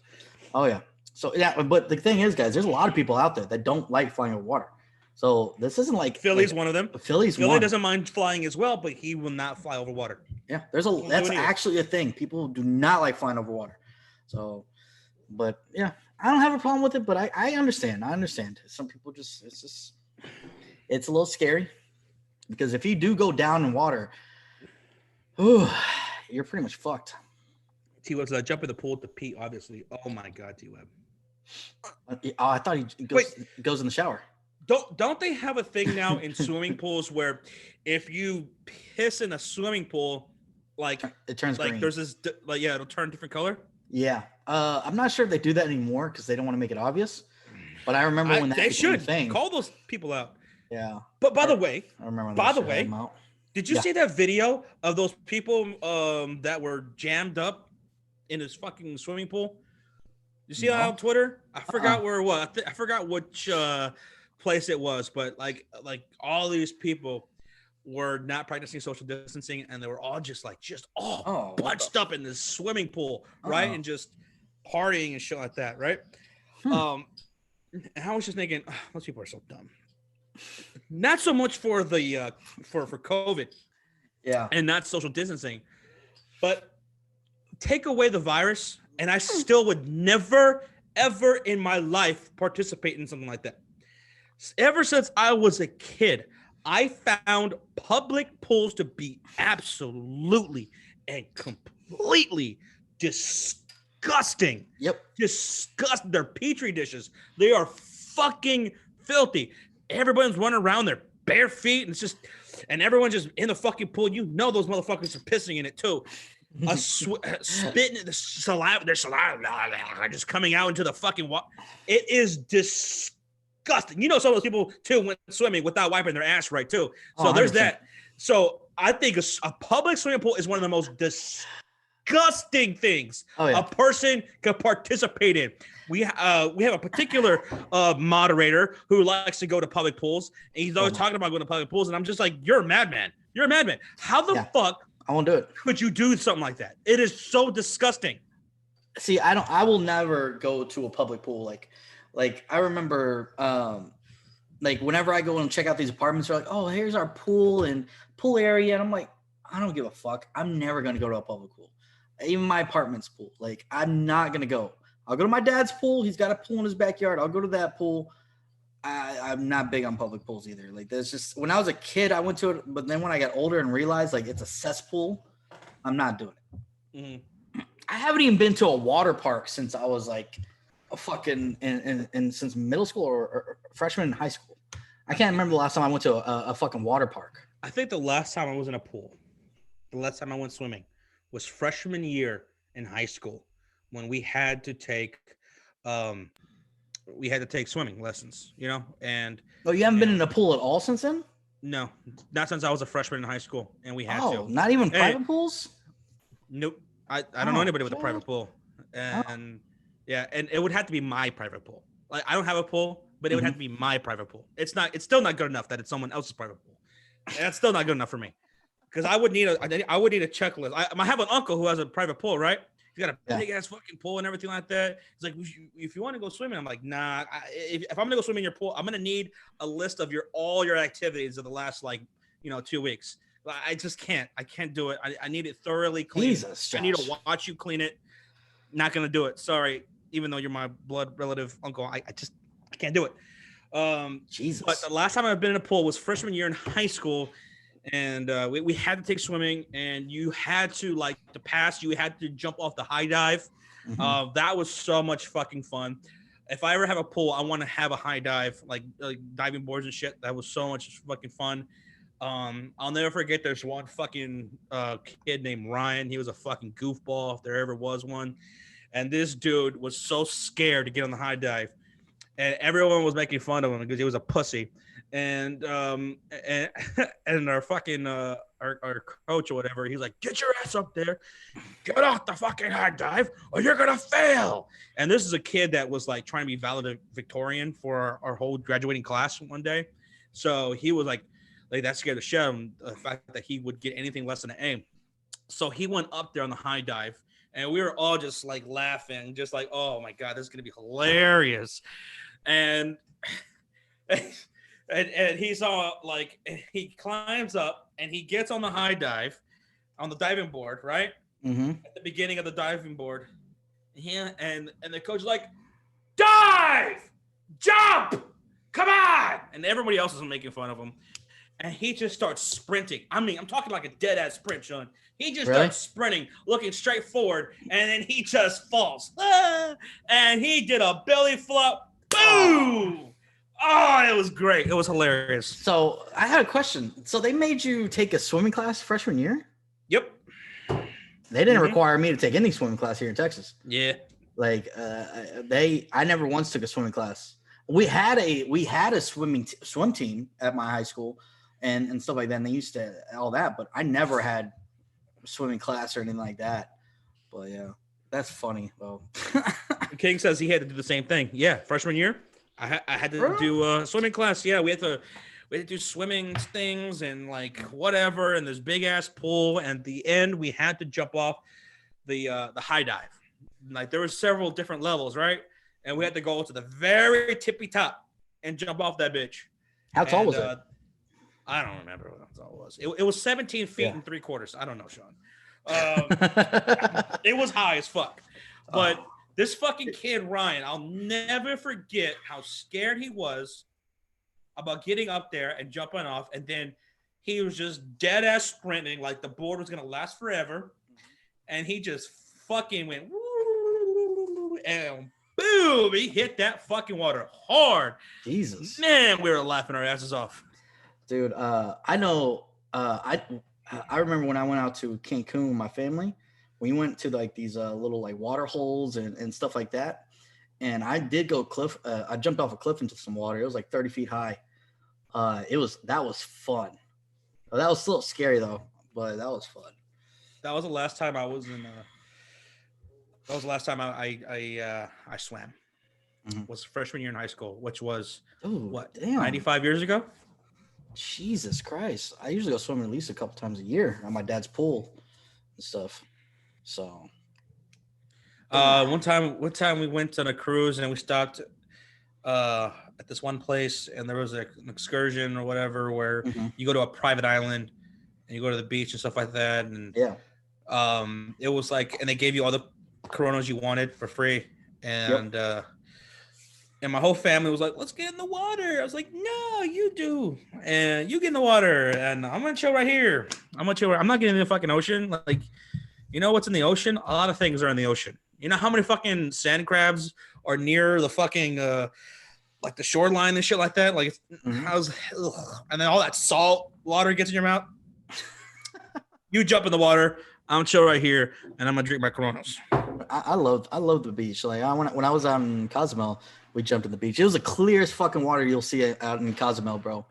Like Cozumel had like, it was just, you literally see the ocean floor, like the eyes are walking through it. So it was crazy. But yeah, I understand that. Yeah, not everybody. Yeah, really, crabs, tons of them. Oh, there's a bunch. Oh man, I see these videos on social media. Like there's especially this one dude where he goes to the beach and he always collecting things, and like he takes like this little net, right? And he'll go to any beach, at any beach, and he'll just put this little net, right, as the waves come up onto the sand, right? and he puts this little net, and he just goes like this, right? Mhm. And what comes into the net is just a ton of fucking sand crabs, a ton of them.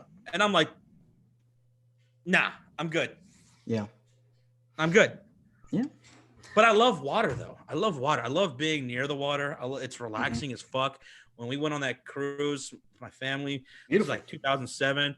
Oh, man. I don't know how. A lot of times I just spent, not at the fucking casinos or doing anything else, but I spent a lot of time just sitting at the edge of the ship. On the top deck? Yeah, and just looking out in the water, especially at night. It was just so peaceful.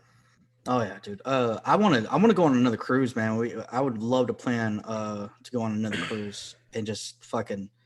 It's just you're right. It's so peaceful. Like I remember when I went on my cruise, especially at night. You go up there at night, you know, and you just sit up there and you just see darkness all around you. It's just I don't know. It's kind of scary, but also peaceful at the same time. It's weird.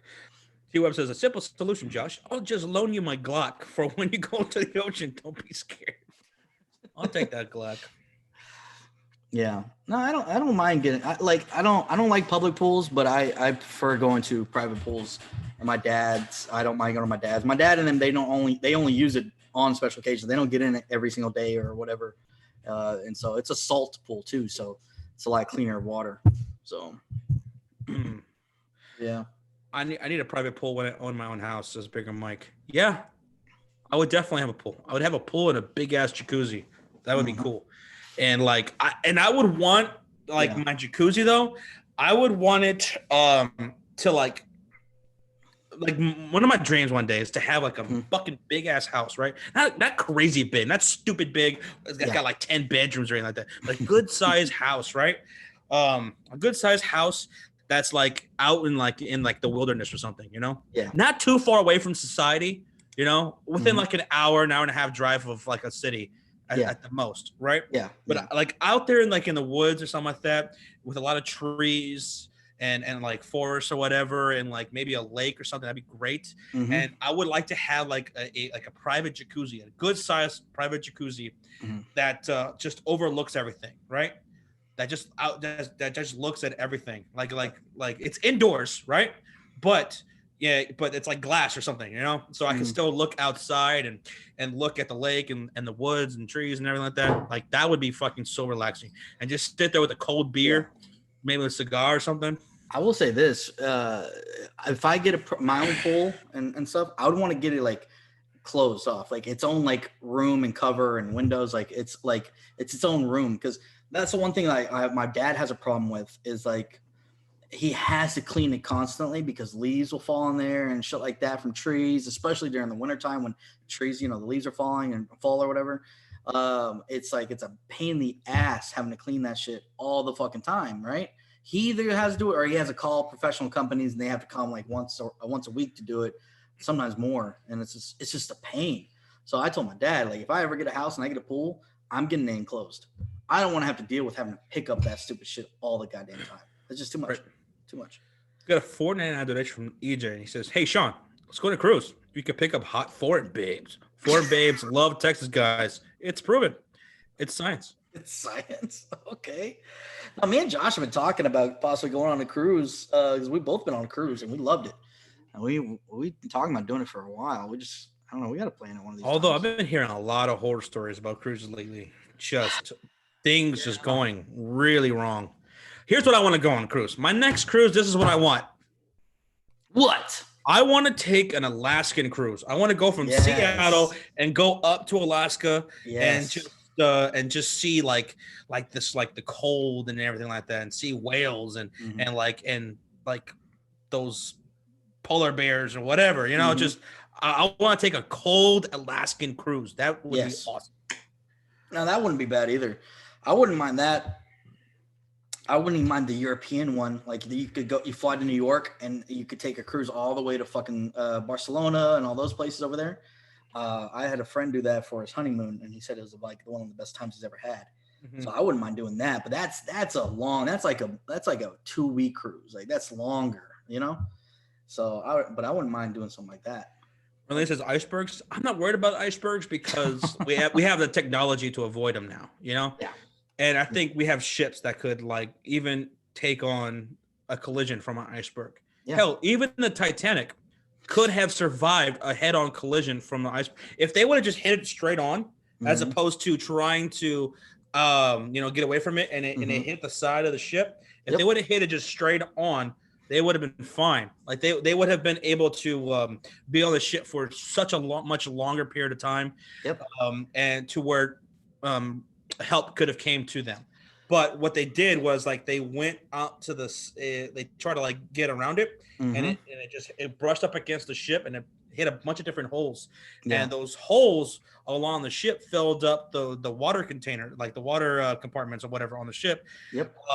And then they kept going. They kept going, which made the water fill in even more, which giving them less time to stay afloat. So even back in 1912, there were ways of dealing with icebergs. It just everything went wrong on that particular night for the Titanic. So I wouldn't be worried about icebergs today. Yeah, I'm not. If we haven't solved that problem, then that's pretty fucking stupid. But yeah, no. It's much love to you too, QC. Appreciate you, man. And let's get to 100 likes, Trop. Let's if you haven't done so, hit that like button. How about a Bermuda Triangle cruise? I'd do it. I'd go with the Bermuda Triangle, King. Fuck it. I'd go. Let's do it. Yeah. I would love to do a Sports Fury cruise. So what if we got like a bunch of people from the Sports Fury just to go? That'd be pretty fun. That'd be awesome. That would be awesome. And right now, cruises are pretty damn cheap. But yeah, that'd be fun. I definitely want to plan that soon. So one of these days. Were you there when Titanic happened, Josh? Says Nathaniel. No, I bought a ticket to go to the Titanic, but yeah, I missed the ship. Yeah. I missed a ship. My ticket ended up falling into the wrong hands. So I was running late. Someone stole my ticket. And the last I heard was like some Italian dude took the tickets or whatever. And they went to some little bar and they put the tickets on the line for a card game, and then some other fucking dudes won the tickets, and then they went on the Titanic and they perished. Oh boy. Yeah. What's up, Brunel Jacobs? How's it going, bro? We're good, man. We're good. Hopefully you're doing good. Brunel Jacobs, what's up, dude? He's in here. Yeah, dude. The Alaskan cruise would be badass though, man. We should do that one of these days. Fly out to Seattle and go to Alaska. That'd be a blast, man. Oh, yeah. What was I gonna say? I don't know. What were you gonna say, Josh? Say it. Oh, you know what I wanted to say? What? Last night, for the first time ever, I watched Gabriel Iglesias stand up. Oh, Fluffy? Yeah, Fluffy. I've never watched any of his stand up. Really? I've never watched him before, which is crazy because I am someone who absolutely loves stand up comedy. I'll watch just about anybody, or give anyone a try. I've always been this way ever since I was a kid. When I was a kid growing up, one of my favorite shows was BET's Comic View. And my parents had to let me stay up late to watch BET Comic View. And I just love stand-up comedy. And we have a $4.99 donation real quick from EJ. Says they're supposedly building Titanic 2 that will take. I heard that before. I've heard that so many times. I don't know if that'll ever happen. It was supposed to happen back in 2012. That never happened. Yep. EJ, we'll see if it does. If it does, that'd be pretty cool. I'll ride it. I don't care. That'd be fun. That'd be cool. But thanks, EJ. Anyway, so back to Fluffy. So I never watched him. I've seen him, of course. I knew of him. I've seen him in movies. I've seen him in TV shows. And I don't know. I just never really wanted to watch him. I never did, because he just seemed so phony to me. Like he just came across like phony.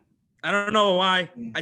There's nothing real on, that ever happened that made me actually think that. I don't know. I just had that assumption, just this vibe that he was a phony motherfucker. Okay.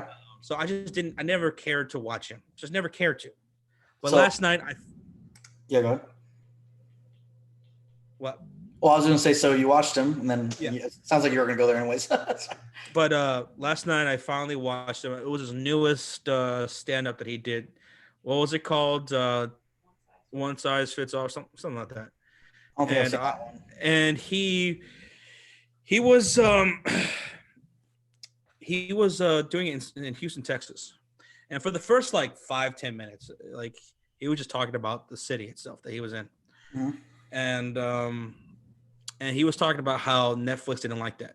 They don't like it when he does these specials and he gets really personal with his audience. But he doesn't give a fuck what Netflix has to say. Mhm. But anyway, I really, really enjoyed Fluffy. I thought he wasn't funny. He was very genuine, very funny. I really enjoyed watching his stand up. He was very real with his audience. He dedicated that stand special to two particular people, two people who were his two first fans. Sean, when he first started out, he would perform stand-up comedy in this couple's garage, right? Yep. And they would listen to his jokes. They would listen to him. They would encourage him, and they support him. And they would go out and find other people to come and listen to his jokes in their garage. And he invited them to that particular show, and he dedicated the show to them. I thought that was really, really cool. And like, I just thought like how he is as like, you know, just being a celebrity and being rich and famous. Like he was so down to earth, and he was very genuine, and he was very humble and very appreciative of everything he has. And I really respected that, and I really enjoyed watching his special. He was great. Oh yeah. Anytime I watched his stuff, it's been funny, and it always felt like he was just having fun, and it was like he's a genuine. He seemed like a genuine guy to me. He never seemed like he was like too big or too good for people or anything like that, or never let the fame get to him. He always gave me that vibe. He was cool. Yeah, cool. I don't know why I thought he was funny. I think maybe it's because he was family friendly, Mm-hmm. and I don't really dig family friendly shit. Yeah, and family friendly entertainers, because like a lot of them are full of shit, and and most of them are fucking terrible human beings. Most of them are not genuine, like a Fluffy is, or like a Mr. Rogers is, like a genuinely good person. Mm-hmm. But yeah, so I guess maybe because he was family friendly and he wants to have that vibe. I thought I don't really dig that kind of shit. But he was great. He was great. I loved it. Every time I watched him, I always thought I was always hilarious to me his bits of his friend. I can't remember his friend that he would always have all these crazy stories with. I can't remember who it was off the top of my head, but people in the chat will probably know. But yeah, he would always have these funny stories with this one dude, and Martin. I think Martin, he did a joke. Yeah, and it was cool. Like at the end of this last stand-up special, because it was like 20. Because it was like 20 years since like he's been like doing this or something like that. He said, and he started doing some of his classic jokes, and one of them was the Martin joke, and it was crazy. Like as he's telling the joke, the audience, like the arena there, was saying the joke along with him. Yep. And like that was incredible. Like he was really taken back by that. You know, he was like, "You guys are saying this joke." He started talking to those two people, his first two fans. He was like, "How crazy is this? How crazy is this that like all these years later, I'm sitting here in front of an arena with all these people, and they're all, you know, saying this joke along with me, like it's like a rock concert, you know, like it's a rock song." Like he really appreciated that. That was really cool. Yeah. But no, corrupt. Like I always got that vibe from him. Like he says, because Corrupt says he's not exactly family friendly. Well, that's not what he always came across to me. Mm-hmm. And he even said that in the special too. Like he wants to have that image. He wants to have that image because he started talking about the story about how he did a podcast with Snoop Dogg, and Snoop Dogg on the spot live handed him a blunt to smoke, and he didn't really want to do it because of the image that he wants to portray, and his publicist was like, "No, don't do it." But he was like, you know, in his mind, he's like, normally I wouldn't do that, something like that. But there's only certain people that if they offer you a blunt, you just can't say no. And Snoop Dogg is one of them. Snoop Dogg offers you a blunt, you better take it. If Willie Nelson hands you a blunt, you better take it. You know, and I could agree more. Like, I don't care if you don't smoke weed. If they hand you a blunt, you smoke it. You better fucking do he it. did. Yeah. And it was great. We got $2 donation from T. Perez says Felipe Esparza is better and screwed over by fluff. I know they have beef, and I know Crazy Muffle was talking about that too. I don't know exactly why, but I am aware that they bumped heads. Yeah, I don't know. Yeah, I don't follow that kind of stuff, like the drama between them. I just watch these comedians. I don't really follow the drama. Skill says, who isn't family friendly? Hey, Craig was like, you don't like family friendly stuff? What about WWE? The PG area rocks. Obviously, that's a joke, but no, family friendly. I don't mind family friendly so long as you remind me of my family. You know, if you remind me of the family that I grew up knowing, where there's a lot of love, there's a lot of there's trust, and things like that. But also, you're gonna get fucked with, and a lot of my cousins, and my sister, and even my own parents, they like to crack jokes. You can't have thin skin, and one thing my parents didn't do in raising me is they didn't have me live in this bubble, right? Where you can't cuss in front of my son, you can't cuss in front of Josh. Don't cuss and don't say these bad things. Don't say these adult things around my son. They never raised us like that, and there was no way that could ever happen with my uncles and my cousins and the friends that my parents had. Like, they didn't put me in a bubble where I could. I when I was a kid, I watched rated R films. I watched horror films. I listened to any music I wanted to listen to. So I don't mind family friendly things so long as you represent a fucking real family, a family that I grew up having. Yeah, similar to that. Luckily, my mom, allowed me to do the same thing. She cussed in front of me. She let me watch rated R movies, nothing like that. Ever since I can remember, So yeah, I feel like that was better. It prepared me for the real shit, rather than everything hit me out of nowhere. So. I got you, Ghost. I got you. And T says, I see you guys listen to mini Kevin Hart and on Joe Rogan. Kevin Hart on Joe Rogan. Yes, I did listen to that podcast. I did. And Merlene says family friendly, not me. Yeah, like I don't like that goody two shoes. Let's pretend the whole world is made of a bubble gum drops and and just nice things. It's not true. It's not fucking true. No, just be real, and just call things like they are.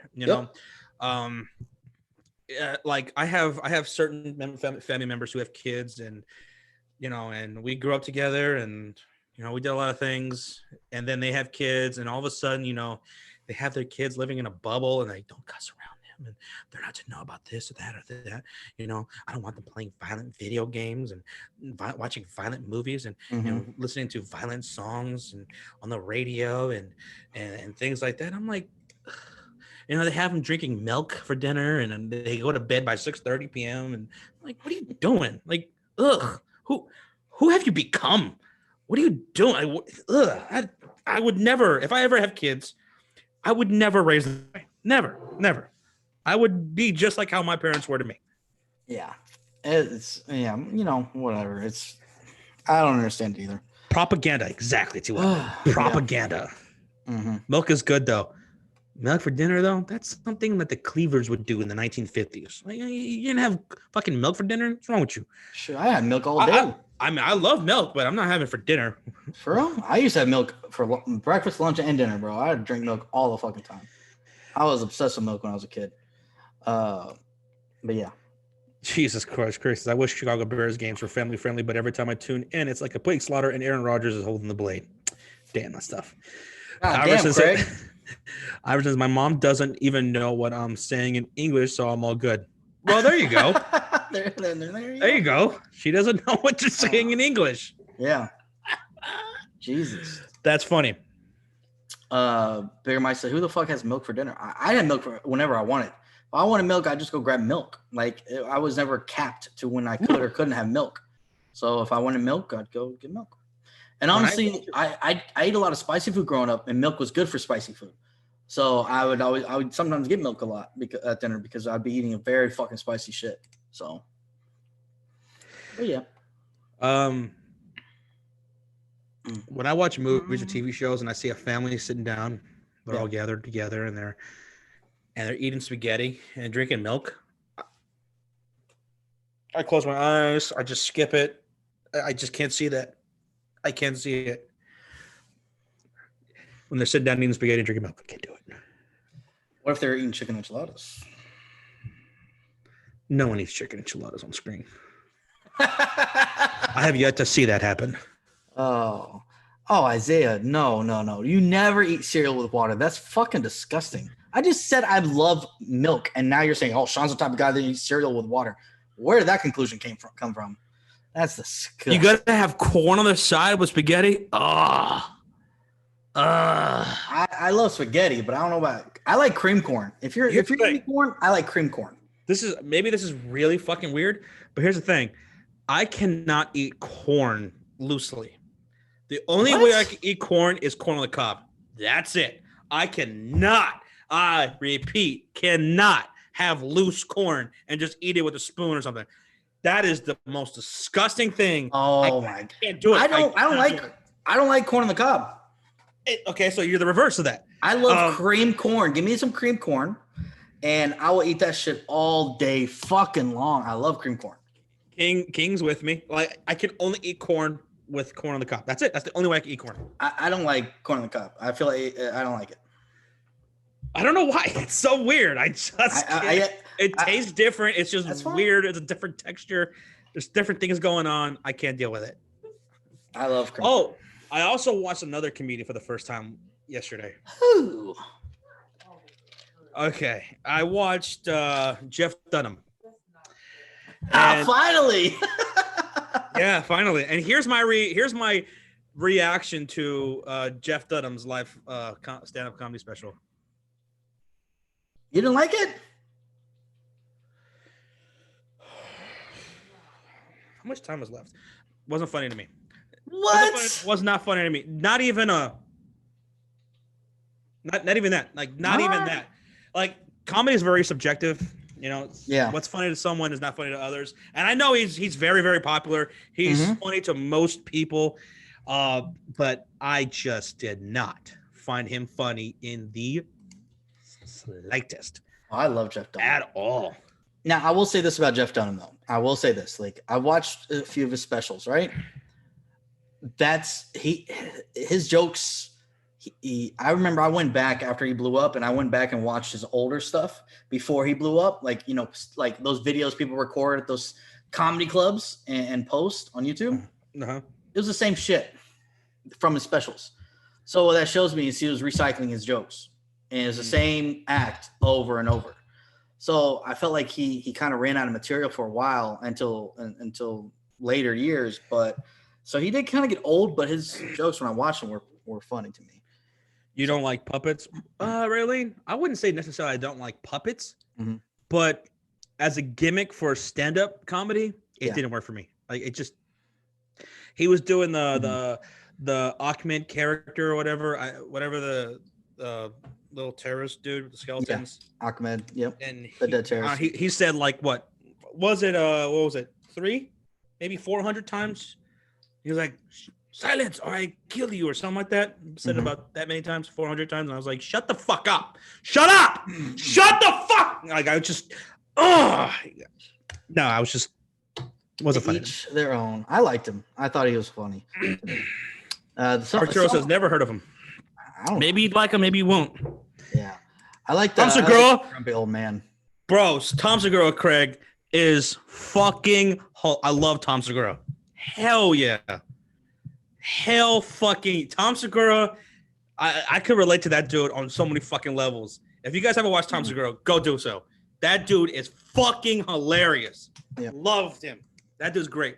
Out of all of Joe Rogan's little posse, including himself, Joe Rogan, Tom Segura is by far and away the funniest one out of all of them at stand-up comedy. All of them. Out of the Joe Rogan posse. Riff Reaper says, good night, guys. Got to be up at 3, be at work by 4. Great stream. Catch you later. Hey, man. See you, Jared. Peace. And thanks again. Yes. Thank you. Thanks for the donation. We love you, man. I'll be right back. Yeah. But each their own with comedy. You know, I like Jeff Dunham, but I could understand with people. It did get kind of old after a while. And then I see Raylan says Dane Cook. Dane Cook is another one that he had that one special. I can't remember what it was, but it got so after that he was just boring to me. I watched a couple of his other stand-ups and they're just dull. Like I felt like he blew all his good jokes on that one thing. He couldn't come up with new material, and it just got so boring to me. Dane Cook he was a one-hit wonder, one-hit special. He did a couple of movies, but that was it. But yeah, I was not big on Dane Cook. Bill Burr's funny. He's had his moments. But yeah. Texting with Dog99 says it's Keel, not Kill. Yeah. Oh, Josh, I was just talking about because Raylan brought up Dane Cook. Dane Cook had that one special that was funny to me. Oh, the circle one? Yeah. And then after that, it was just garbage. Yeah, that's the only one that I thought was funny. Yeah. Yeah. He had funny. I felt like he blew all his good material in that one fucking stand-up and just could not think of anything good. Yeah, that was a funny one, though. He was good at that one. But EJ, thanks for that, man. Mm-hmm. Just didn't find it funny. Dave Chappelle is it's all about Dave Chappelle, says Isaiah. Oh, Dave Chappelle's one of the greatest comedians of all time. Yeah. Definitely top 5 for me. Didn't you tell me that some other comedian said he's got that one style that no one ever can imitate? Dave Chappelle? Yeah. Yeah, no one could be like Dave Chappelle. No one could have delivery like Dave Chappelle. Yeah. No one can structure a joke in like Dave Chappelle can. Because he could do it. He'll give you the punchline first. He's the kind of guy who can give you the punchline first and then give you the setup and still make it fucking work. I remember his last special. Didn't he do that? He's like, all right, guys, I'm going to tell y'all the punchline. And he's like, it's fucked up, but hear me out. Or something like that. And it was something so fucked up, right? It was like, everybody's like, oh, he's like, no, wait. And then he told the whole actual whatever and execution. And it was like, okay, it worked. Exactly. It's awesome. QC says, if you don't like stand-up comedy, I don't trust you. I couldn't agree more. Yep. Like I said, growing up, I was such a huge fan of stand-up comedy. I wanted to be a stand-up comic when I grew up. Like to me, they were rock stars, the stand-up comics. Def Comedy Jam. I used to watch that shit. BET Comic View. Whenever my mom would take us to go rent a video at the video store, sometimes that'd happen like on a Friday, especially if we were good all week, or if we had a good report card or something like that. Yeah, she'd be like, you can rent one video game and you can rent one movie, and a lot of times those movies that I would rent would be stand-up specials. That's what I would rent. Yeah. I'd watch things that were way before my time. I'd watch George Carlin. I'd watch, Eddie Murphy's stuff from the 1980s. I'd watch Richard Pryor. I watch a lot of these guys, man.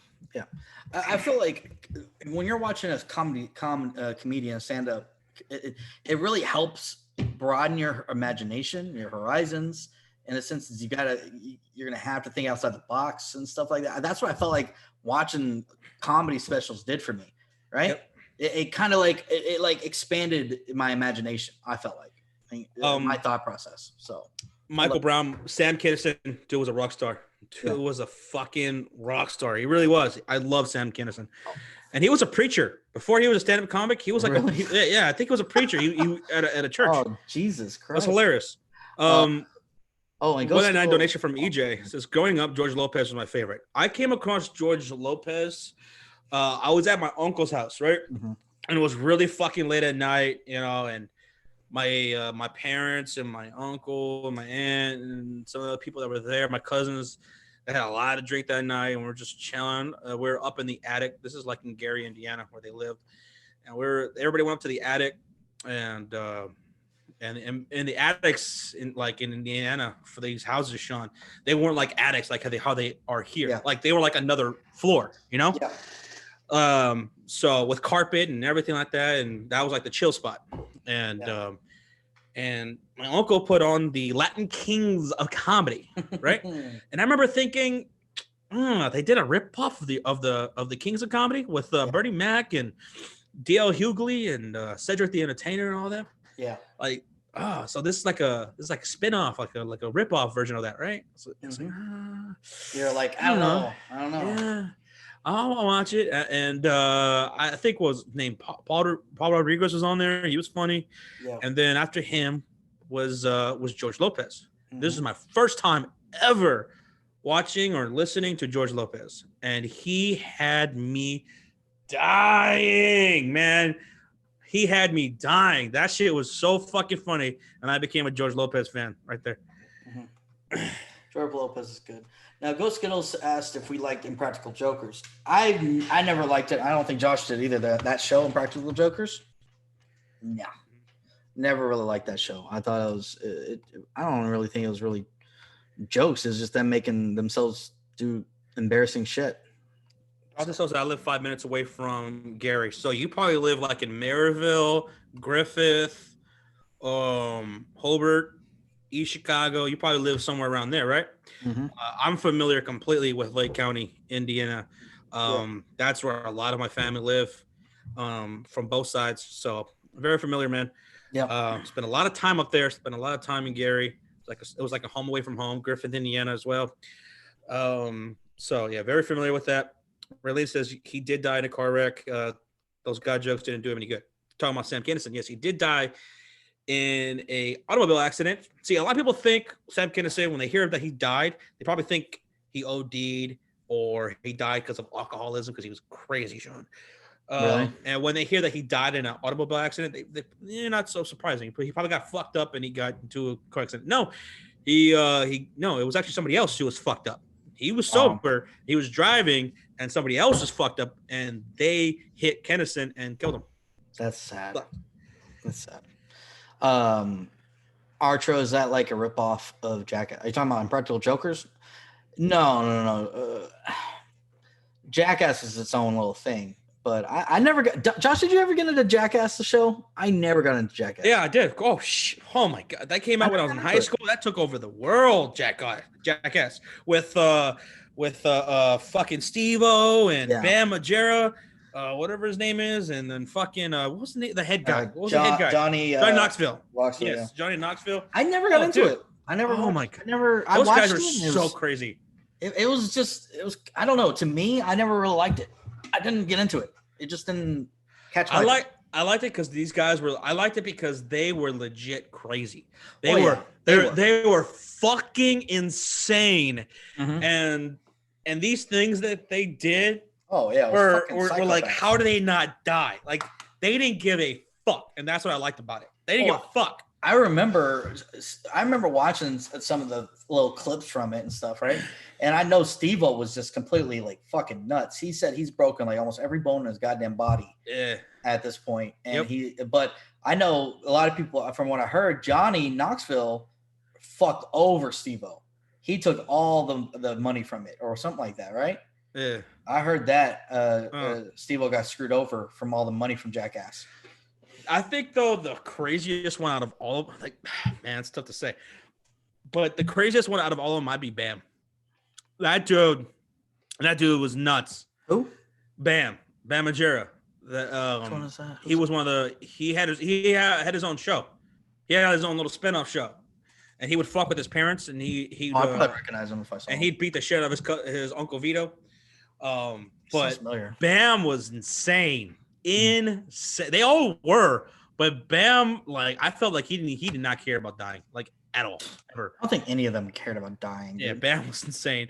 Jesus. But yes, I do like Key and Peele. Ghost Kid, I do like them. I thought they were hilarious. And I love the show. Yeah, they were hilarious. Yeah. Even though it was a ripoff of Dave Chappelle's show, I thought it was pretty good. I liked it. Bam Margera has gone way downhill over the years. He looks like absolute shit today. I know. You know why he looks like shit? Because he never gave a fuck. He just always constantly partying, doing drugs, fucking drinking, just doesn't care. It seems like about his personal well-being. Did any of them? I remember one time, Sean, like they had like you know those fucking, what do they call the balloons? Those hot air balloons? Hot air balloons, yeah, the hot air balloons. They had a hot air balloon, right? Yeah. And they had one going up, and Bam grabbed onto the bottom of a basket as it's going up. Like he's just holding on to it as it's going up into the fucking air. Oh, no. And I was like, oh my God, this dude's crazy, bro. Dude, fuck that. Fucking insane. Not Wild Boys, JB, Wild Boys was great. Wild Boys was Steve-O, and I forgot the other guy's name. Potness or whatever, I forget his fucking last name. But Steve-O and that other dude, they had their show called Wild Boys, and that was great. I like that. Yeah. And Archer, no, I don't know about Josh, but I'm 99% sure Josh never watched Jersey Shore. I'm 99%, 99.9%. Fuck no. Josh and me we're not Jersey Shore kind of guys. That's so stupid. No. Like, yeah, we never watched that fuck Jersey Shore.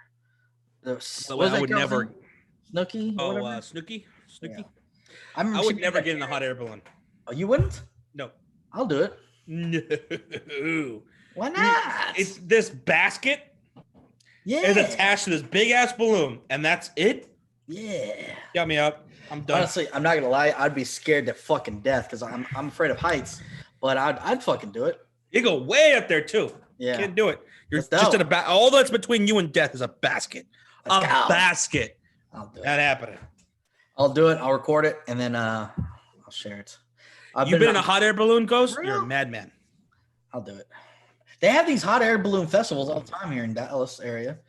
I forgot where. I used to go to them all the time when I was a kid. My dad used to take me. QC says Steve-O is standard for humanity. If he's still alive, there's no reason we can't live to 1,000. Yeah. The fact that any of them, of the main guys, are still alive is crazy. I know Bam's friend died, but yeah, like all the main guys are still alive. That's insane. It's crazy. I was saying, hot air balloons fests are in Plano, Texas too, and they are. Yeah, you'll see a million of them in the sky. Yeah, I used to go to those all the time. My dad used to take me. Those are, I like we just go to watch them, you know. Mm-hmm. I've never been in one yet. I want to. Trump says, remember how fake Pit My Ride was? Oh my God. Yeah. See, I watched it for a little bit. I didn't even know it was fake until recently. I stopped watching it though. Corrupt says if you falling to your death in a basket, just use that huge basket to jump right before you hit the ground. Corrupt. Do you not? Corrupt doesn't know how physics work. What are you talking about? Why are you so weird, Corrupt? Why are you so weird? Anyways, I Me can't and him even have beef. respond to that. Me and him have beef, by the way. Corrupt. Oh, we have major beef.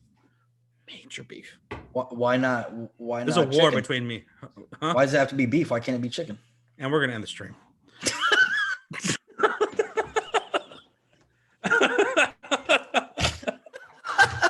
I'm sorry. Jesus That Christ. was so fucking cheesy. Eddie says, Crump, this is not an anime. For real. Like, what the hell was that? What the hell was that? Absolutely not. Why are you the way you are? Corrupt says Trop. Exactly. Craig says, yo, we heard you're a Chicago Bears fan, so we put an entire tank of depression and self-loathing covered in shitty football. Only here on Pimp My Ride. Pimp My Ride, I used to watch a little bit of it, but wasn't a big fan. Yeah. It never really kept my attention. I would just more like to watch the ending just to see what they would create. You know what I mean? Yeah. Yeah, I remember a lot of those shows back in the fucking 2000s. We were talking about the other day. Me, QC, and some of the guys were talking about Mofo, Nick. We're talking about those shows on MTV like Next. And do you remember that show Next, where there was like a bus and everything? Another show that existed. That dating show? Yeah. Yeah. And there was another dating show that was weird, Sean, where, okay, so like you had like one person, right? A guy or a girl, and they would go into the rooms of three mysterious people, right? That they could potentially go on a date with. They would go through their room. And then just based off how their room was, they would pick their date. Remember that one? Yes, I remember that.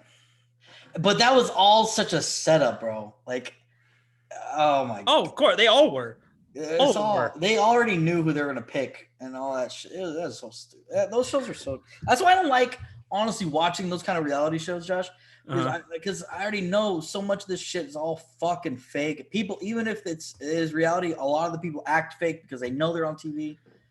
It's just so stupid. QC says, I've always thought I'd keep a PlayStation shit in my car in case they ever pit my shit. I'd get a PlayStation 4 in the dash. Oh yeah. Bounce says, Josh, did you get down with Are You Afraid of the Dark? Oh, hell yeah. That used to come on Friday. Dark. That used to come on Friday nights back in the 90s. What was that? And Are You Afraid of the Dark? It was a show. It was show on Nick at Night, Nickelodeon, right? Oh, I didn't watch Nickelodeon. And it was the Midnight Society, right? These group of kids, they would gather around a campfire and they would tell scary stories. And then it would cut away to the acting of the story out. You know, it was a great show. I loved it. That was great when I was a kid. Loved that show. I never got into Nickelodeon. I watched, like I said, I've watched Cartoon Network and WB. I never watched Nickelodeon, so I thought I heard of it, but I never watched it. Josh, how was The Last Airbender? Arturo, I've seen it before, the TV show, and Babe watched it for the first time. She really, really enjoyed it, and then I was like, okay, now that we've watched the show, you have to watch the movie, and we watched the movie, and it was so trash. It was so trashed. Yeah. Yeah, I am going to – when I get done watching it, I'm on season 3 now. There's only 3 seasons, right? Or is there 4? 3 or 4? There's 3 seasons. So once I'm done, I'm going to watch the movie again. And then, the movie got a lot of shit, bro. The first season is water, the second season is earth, and the third season is fire. Fire, yeah. Let's see. No stealing? Peace. Oh, God damn it. They gotta see the ceiling. Oh, there's a light. There's a PC or Mac. Yeah, live action anime movies are ass. Yeah, Chrisley, I 100%. I don't feel like you can ever really make an anime into a live action movie. They tried that with Dragon Ball. That was horrendous. It was hot garbage, trash. So yeah, I don't think you can really ever make an anime into a live action movie. Like you can make an anime movie. But don't try to make a live action movie. You know, it's you can't. I hope one day there's a fan of the Sports Fury that goes on to make an anime show. Like they're an anime creator. Yeah. And we have our own anime. I'd watch that. I'd watch that. Damn straight up. Yeah, definitely. That I'd watch for sure. Hands down. Down. Yeah, what was I gonna say? What was I going to say, PJ? I don't know. What was I going to say? What were you going to say, Josh? Say it. Jesus Christ.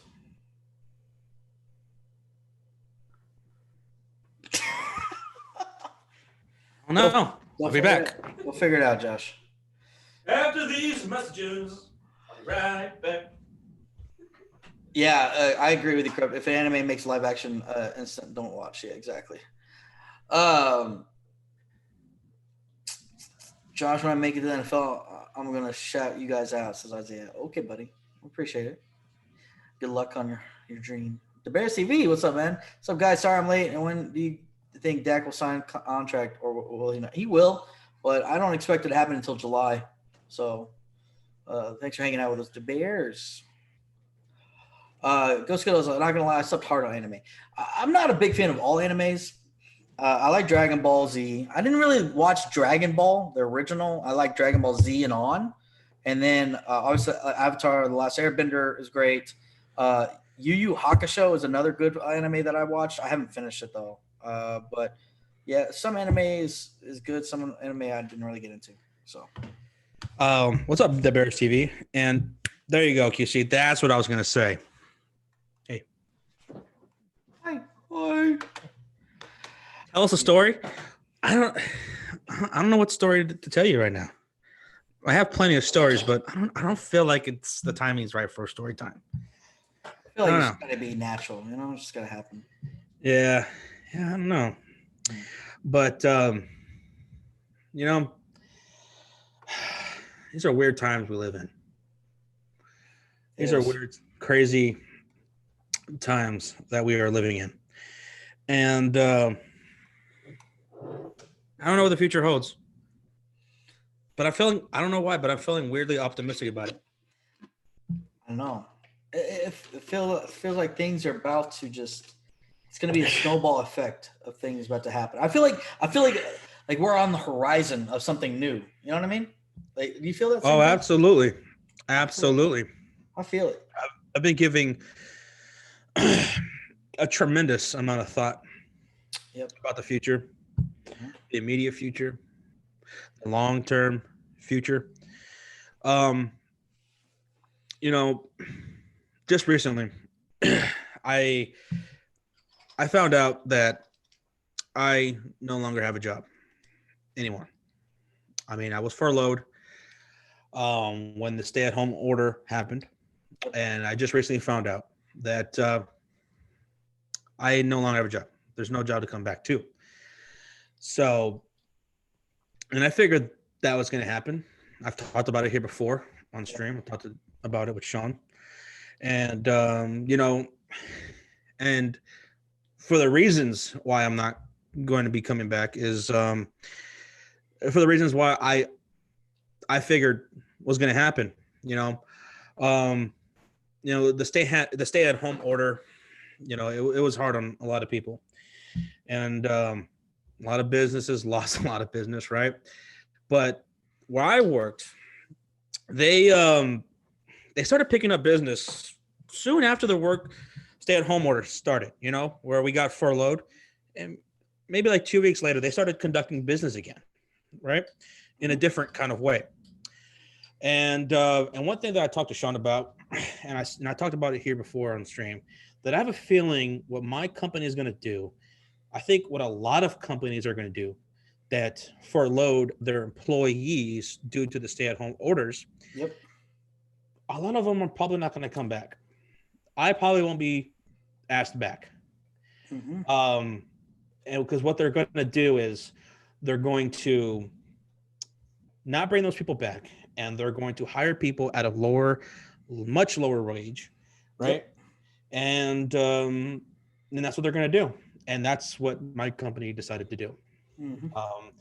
A lot of us that were furloughed are not coming back.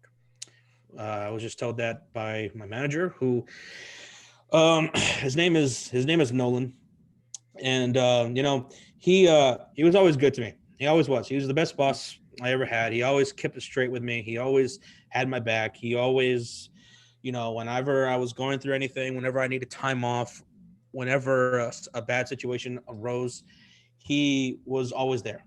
He was always there all the time. I'll never forget the time I was really, really sick. And I mean, I was very, very much in a bad place. And this was years ago. And I tried to tough it out, and I tried to like go to work that night, but I couldn't. I physically could not go. Just couldn't go.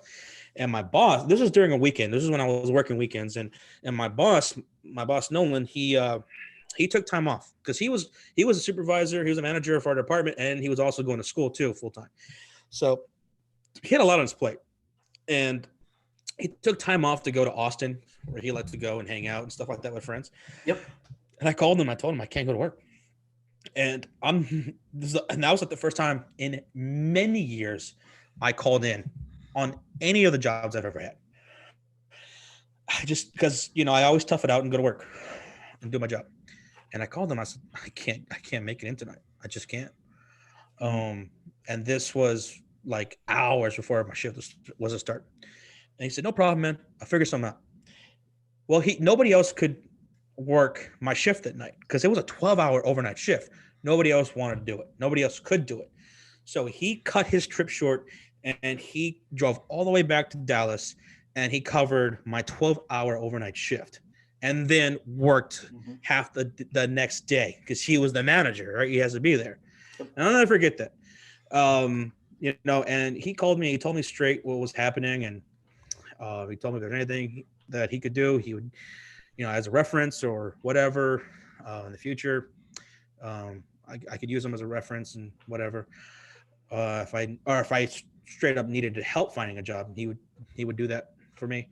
But it's tough what's happening right now. I want to say it's bullshit what they're doing, what this company's doing to a lot of us, what they did to me, and what a lot of companies are going to do to a lot of people out there. But this whole situation's fucked. The whole entire situation is absolutely fucked. And I was upset about it, because I felt like I wasn't good enough. Like, even though I worked my ass off, I worked my ass off. I always did my job and I always did it right. And I was never late, ever. Never fucking late, ever. I always left work. I always left for work way before I was supposed to be there, because I always took an account on what if there's traffic, what if there's an accident, what if something happens with my car, whatever. I always am paranoid about those things, and I never want to put whatever I'm doing onto somebody else. So, and I don't appreciate when people are late relieving me. So I would always leave much, much earlier than I should have, to never be late. Always did my work, and still I'm not being asked to come back. And that sucked. That really sucked to know that. I got a $19.99 donation from Tyler. So sorry to hear that, Josh. Stay strong, bro. I will.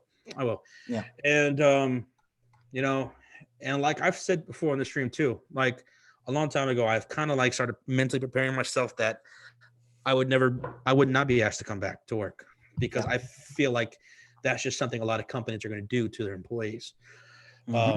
Just get rid of these people who have been with the company for a long time and just stop paying what they were paying them and pay someone else at a much lower wage that helps the business.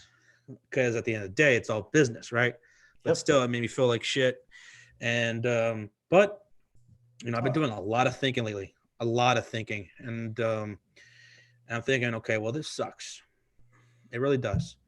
But also, it could be an opportunity for other things, to do other things, to accomplish for myself personally and professionally. I'm going to work on myself getting healthier.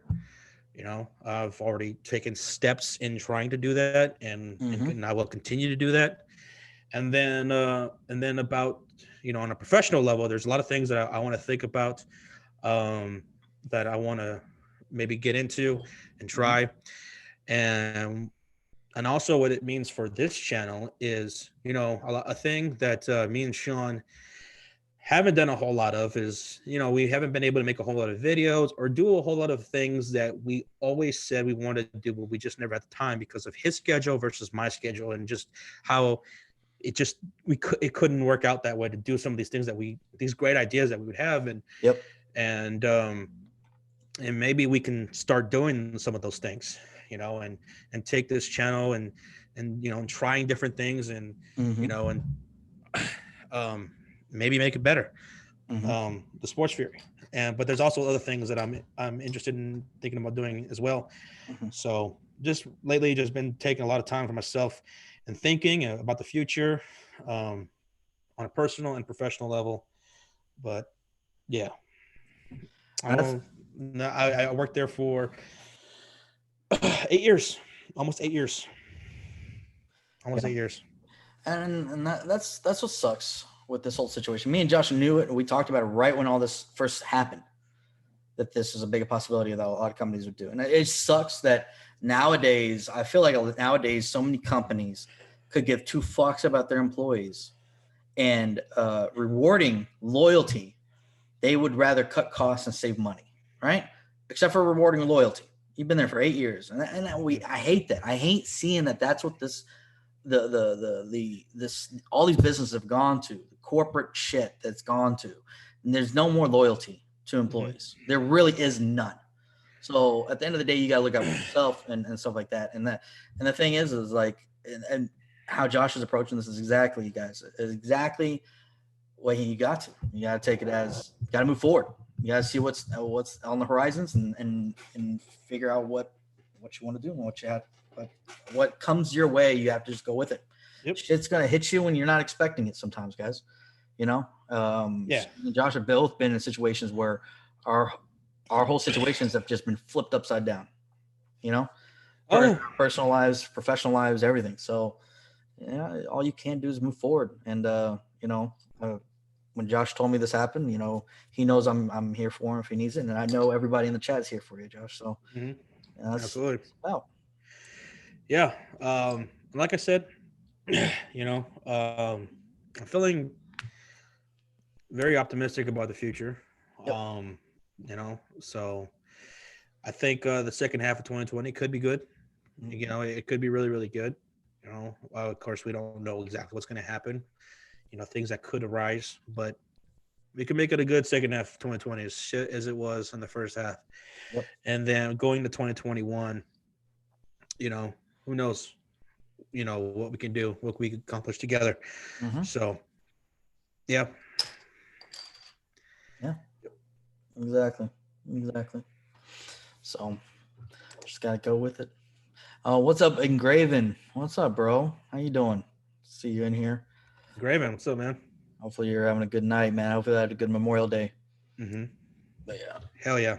Appreciate you stopping by, man. Yep. That's awesome. Exactly, Sir Cardinal. Exactly. One step back, two steps forward. I'd say the biggest thing that's really just really like kind of scares me about this whole situation is no longer having health benefits. And I had really good health benefits, and now that's gone. And I have ongoing conditions, and that's scary to me because it's like if anything happens and I have to go to the hospital or I have to take care of some things can get really ugly pretty quick, So I'm just gonna be very careful. Just gotta be careful. That's why it's important that I be healthier and take better care of myself. Yep. Have to more than ever. Yep. Facts. Yeah, it's tough. And I appreciate all you guys. Trust that. Ingraven says, trust me, man. I know exactly what you're going through. It'll work itself out. Oh, absolutely, man. It always does. Yep. It always does, Things always, for some reason, everything. I do believe that when things happen for a reason sometimes. It sucks sometimes, but there's been plenty of times me and Josh have both hit rough patches, and then we look back on it and we're like, glad that happened because better things came up from it, Yep. So yeah. Craig says, I'm happy that a lot of airlines have bent over backwards to protect their employees and help out any way they can, except for United. Fuck United. They can go fuck themselves every which way they can. Yeah. United. Yeah. I agree with you, man, on that. I agree with that. And a lot of other airlines have been great to their employees. And Craig works, for those who don't know, he works in the airline industry, and and I hope you're doing all right, man. Yeah. Health is wealth. Take time for yourself, and you come back stronger. Absolutely, JB. Absolutely, man. Yeah. Yeah. Health is important, guys. It's something we all we take for granted sometimes. So, yeah. We just gotta go with it, man. Just gotta go with the flow. I have not seen the documentaries yet, Arturo. I have not yet. Armando says, this challenge got you laser focused on what's important: your health, creating something, keeping hope strong in your community. Oh, absolutely, Armando. Absolutely, man. Couldn't have said it better myself. Focusing on, yourself and taking care of your health and things like that. And like I said, I'm a very creative person. I've always have been my whole entire life. And, there's all these things that I've wanted to do, these ideas that I've had, before we even did the Sports Fury. When I wanted to do YouTube, I had other ideas that I had outside of the Sports Fury. The Sports Fury, I put at number one with an asterisk, because it was all dependent on Sean. I was like, if Sean says he wants to do this, this is what I'm going to do. We're going to do this, because we always talked about doing a sports show. Yep. You know, for many, many years when we play basketball and stuff like that. I wasn't going to do a sports channel without Sean. I wasn't going to do it because that was something that we both wanted to do. But if he didn't want to do it, there was these other great ideas that I had, phenomenal that I felt 100% would work. Yeah. And I was confident in. And some of these things I'm going to revisit. And yeah, like I said, I'm excited right now. I've been sitting here at this desk doing a lot of thinking. I've been doing a lot of prepping, a lot of ideas being jotted down, being worked out. Not just for these other things, but also for this channel. Mm-hmm. So excited. We got a $5 from GGSP Wilds. It says SportsFury Nation is with you, Josh, praying and thinking about you and everyone affected. Yeah. And here's the thing: there's a lot of other people that are in much worse situations than myself, hands down. Yeah. I know them personally. People that I worked with, people who, you know, who have children. I don't have any kids. I'm not married, and I don't have any kids. So, you know, those that have children, though, you know, there's people who are in way worse situations than myself. You know, me and Babe, we did a really good job. She has also been out of work for some time too. And hopefully when all this stuff, when things get back to normal, especially here in Texas, she'll be getting back to work and stuff like that as well. Neither one of us are working right now, but you know, we did a good job at taking care of our bills and not falling behind on anything like that, and saving money. Have plenty of money saved up so to last us for a good while. So yeah, good thing we did that. We're smart about that. That's really good to do. Really good to do. But yeah. Thank you, Wilds. Thank you again, Wilds. Yeah, and I'm glad he mentioned that other people are affected, because there's so many people out there that this has hit. You know. Yep. Crazy. Oh yeah. But like T Web said earlier. Yeah.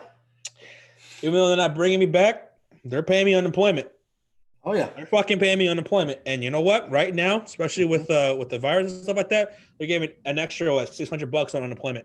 Yep. So, goddamn right, T Web. Yeah. He gave me that money. Yeah. Give me that fucking money. Yeah. Hopefully, we'll see what happens with all this. Once everything gets back to normal, we don't know when it will, but just gotta ride the wave. And I feel so much better. I feel so much better once sports comes back. Yeah. You know, for a lot of us, I think we just really need it. We really need it for, you know, to look forward to talk about, for our mental health. I think a lot of people just got really weird during this whole stay-at-home order. Yeah. And it's understandable. But, you know, I just will feel so much better once sports comes back. Yeah. Think about this, Sean. When sports comes back and we hit the NBA playoffs, we can stream every single fucking night. That's true. Every night. Every single fucking game. No reason to miss a game. That's true. And a single game in the Western Eastern Conference Finals and the NBA Finals, not a single game missed. And that's going to be so much fun. Yeah. I cannot wait. That's going to be awesome. Can't wait.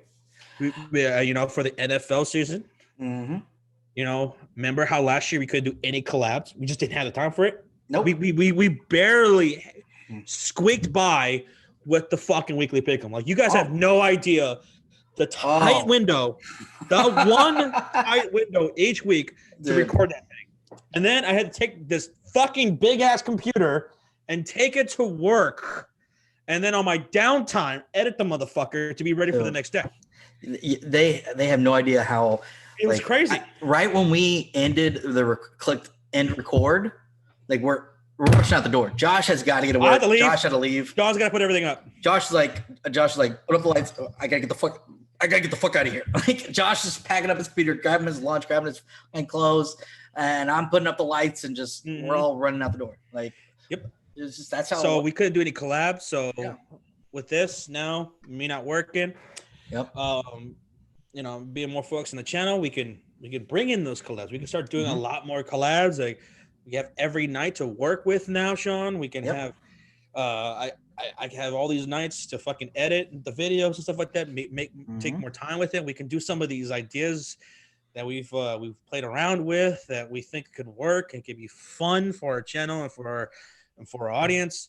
I can't wait. Like fantasy football, we want to do fantasy content during the NFL season that we just never ever could do, and we're just like, oh my god, we could do so much with fantasy football in and of itself. I mean, there's there's fantasy football channels. There's channels on YouTube that just are only dedicated to fantasy football, and and there were so many ideas that we had with that, like fantasy shows that we want to do throughout the week, and we just we had no time in years past to do any of that stuff. Now we can.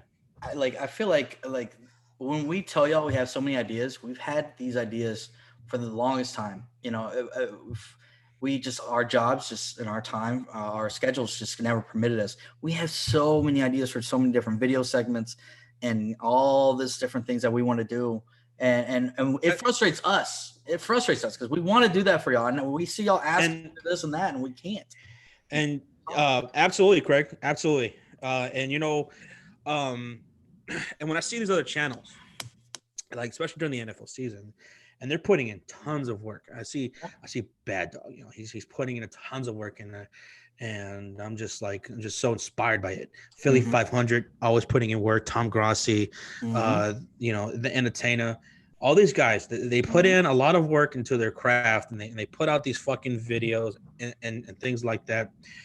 And I was always just so inspired by that. Like, oh my God, I just have all these ideas. When Entertainer was out here, I told him about a lot of these ideas that we'd have and what we could do and things like that. And he was excited by that. And like, you guys have no fucking idea. Like just awesome ideas. And it always sucks so bad that we couldn't do it. Yeah. But now, like, that's why I'm like, even though like I just realized I lost my job and everything, and Dave's not even working. Like, that sucks, and it's kind of scary. But at the same time, it's like we were smart about things, so like we can afford to to do other things. And I'm excited. I'm actually excited about this channel because we can do those things. We can have those other segments and other shows, because one thing that we haven't been is a channel that produces videos a whole lot. You'd get, like, during the NFL season, one video a week from us. Now that doesn't have to be the case at all. And with college football, we always said maybe we could dabble in some college football and just see what it's like. Maybe we could try it. We said we tried UFC, we did, and maybe we could try college football one day. But it was always so tough because I worked Friday nights. So even though, like, early in the week I'd be like, maybe this Saturday, I'd be down to watch a college football game and stream it. Maybe. But by the time we got closer towards the end of the week, and I'm worn down because those are long shifts that I worked at night, and I would work Friday nights, 12-hour shifts, and by the time we got to Saturday morning, I'm like, nah, I can't do it. I just can't do it. Now maybe we can do that now. Yeah, the possibilities are open now, and we'll just we'll see how it goes. You never know what might happen, guys. We'll see. Corny says, quit your job to do YouTube full time. I didn't have to quit. I got laid off. If I could afford to do that, I would, but the bills won't allow me. CE, thank you, man. Appreciate you being in here. And so excited. I'm excited. I am excited. And hopefully Sean can do his work from home continuously. I hope so. I'm gonna try to convince him. Because if you can, I've seen that sometimes you'll do your work like at 4:00 in the morning. Like, that'd be great. Like, if you can do your work from home, you can do it anytime, right? And as much as you I can. have meetings and shit to do. Outside of that, so you can do some of your work and get out of the way, and then like tackle it a little bit later on, take a nap, and then boom, we can stream every fucking night. Or every night we can fucking record and put out the content that we've always wanted to put out. Yeah. We could do that. We could. Oh yeah. We can do that. Oh yeah. That's what I'm gonna try when this whole shit clears up. I'm gonna try to convince them to allow me to stay work from home because being work from home and being salaried like I am, I can some of the things I don't have to do during business hours. I can do it late at night. I can do later, stuff like that. So as long as I get the shit done by certain deadlines, and I'm good. So exactly, Eddie. Exactly. We won't put you to sleep in our college streams. Not gonna happen. Not gonna happen. But just know this though. Just know this. When we do college football streams, when that does happen, yeah. there's going to be times where I'm just going to shit on the product sometimes, you know? There's a reason why I never really got into it. And when those reasons come up, I might go on a rant, you know? Don't get all butthurt, people. But we'll see. We'll see. We'll give it the old college try, though. Okay? And and maybe, who knows, maybe Craig could be in on that, you know, from time to time when he's available. Yeah, that'd be cool. But we'll see. Yeah, absolutely. And fantasy football, back to that real quick. Mm-hmm. As soon as Sleeper finally updates and fixes, they still haven't fixed the app, huh? Yeah, their bye weeks went because that's so crucial, you know. Mm-hmm. Once they fix that, we're gonna start rolling out with the fantasy content and stuff like that. Yeah. So doing fantasy mock drafts and just talking about guys and their ADPs and who we like, who we don't like, you know, who are sleepers, who are overrated. We're gonna get into all that because you know I've been doing a lot of fantasy mock drafts with the boys in Discord. I mean, again, countless already, countless, and when usually by this time I haven't done any, not a single one. We usually don't start our mocks until like after finals, NBA finals, which is after June. Right. And now like one good thing about this stay-at-home order is I've already begun my prep work for the season predictions for the NFL. Usually, like I would wait until maybe about a couple of weeks, 3 weeks before we're about to start recording those videos. But I've already begun prepping work on getting to know every single team because that's why we're the Sports Fury. You know, some of these other channels, they follow their team and everything like that. Here, we try to follow as many as we can. Yep. And in NFL, we follow every single team. We try to figure out what's going on. And I want to know every team. And now I have no excuse to not know every team in and out. Their weaknesses, their strengths, their strength of schedule, everything I can about a single team. I've already begun my prep work for it. And we're not going to be recording these videos until July. So, I'm excited about it, man. Fantasy football. I'm excited to talk about it. I already have so much input that I want to put out there about fantasy football and these guys and their rankings. So I can't wait. I can't wait to get into it. We got a $1.99 donation from Joseph. This is my first YouTube dono is for you guys. Cheers. Joseph. Thank you, Joseph. 4532. Thank you, bro. Thank you so much. The donations tonight were incredible. From Hell Lord, from Jared, from Joseph to EJ, Russian boss, everybody. You guys were incredible. Thank you guys so much, and thank you everybody for tuning in to this Monday Night Fury stream. The mods that did participate in tonight, thank you guys so much. Silver Gang, shout out to you guys. Thank you so much. You know, as soon as I'm finished with this beer, we're gonna be heading out. Yeah, and you know what? It's funny is like I look down at my computer and the date is 5/25, so May 25th right now. Usually we're not even talking about football, but we're so amped up and ready for football. It's like making me even more excited for the fucking season. Maybe it's because we don't have basketball right now. We don't have any sports. So like we're just, the NFL is like the bright, it's like the light at the end of the tunnel that we can't wait for. Right. That we have a feeling that won't be delayed and shit. So it's like, it's getting me more amped up for the regular season and more amped up for fantasy football and everything. I cannot fucking wait for this NFL season. Craig says, I can't tell you how excited I am to see these rookies rock. So many fantasy steals if you look for them. With CeeDee Lamb and Henry Ruggs. And I'm already having my rankings for these rookies. Wide receivers, running backs, who I like more than others. And we'll definitely get into all of that. But the rookies this year for fantasy are going to be exciting. Dude, I remember weren't we doing a mock draft the other day? And like I had 5 rookies on my team. there is legit rookies you could take that can really make an impact this year in fantasy, and we haven't seen it like this in a very long time. So. Thank you, Trop and Iverson. I don't know. I don't know when exactly the NBA draft is going to be. It's probably gonna. I think you tagged us in something or whatever that said that it's probably gonna be happening during the NFL season. But as long as it's not on a Sunday or a Monday, and I highly doubt that it would be. No, they won't do that. Or on a Thursday night football, we are going to live stream the NBA draft. We're going to live stream it. Hopefully, it takes place. My best guess would be a Tuesday or a Wednesday. I would imagine. If it's going to happen during the NFL season. Yeah, it's not going to be. You don't want to compete with NFL. Yeah, it's not going to be. Usually, it's on a Thursday, if I recall correctly. Usually, it's on a Thursday, but no, I would imagine it's going to be on a Tuesday or Wednesday. NBA will not compete with NFL because nobody will watch. Fucking can't wait for the Circuit League, says Roger. Yeah, I can't wait for that either.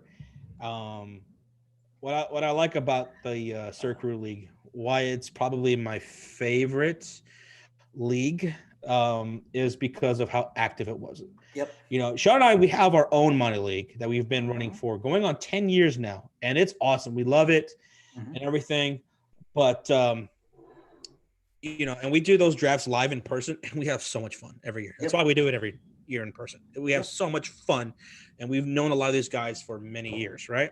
Yep. And what I also, Sean, this will be the third year in a row with the same league, yes. Right? That's incredible. That's what we've been waiting for this whole entire time. Yeah, we haven't, because usually like one or two people would drop out or something like that would happen every year. This is the first year, I think. Well, we have to confirm with everybody, but I wouldn't imagine. I think we're gonna have the exact same people again.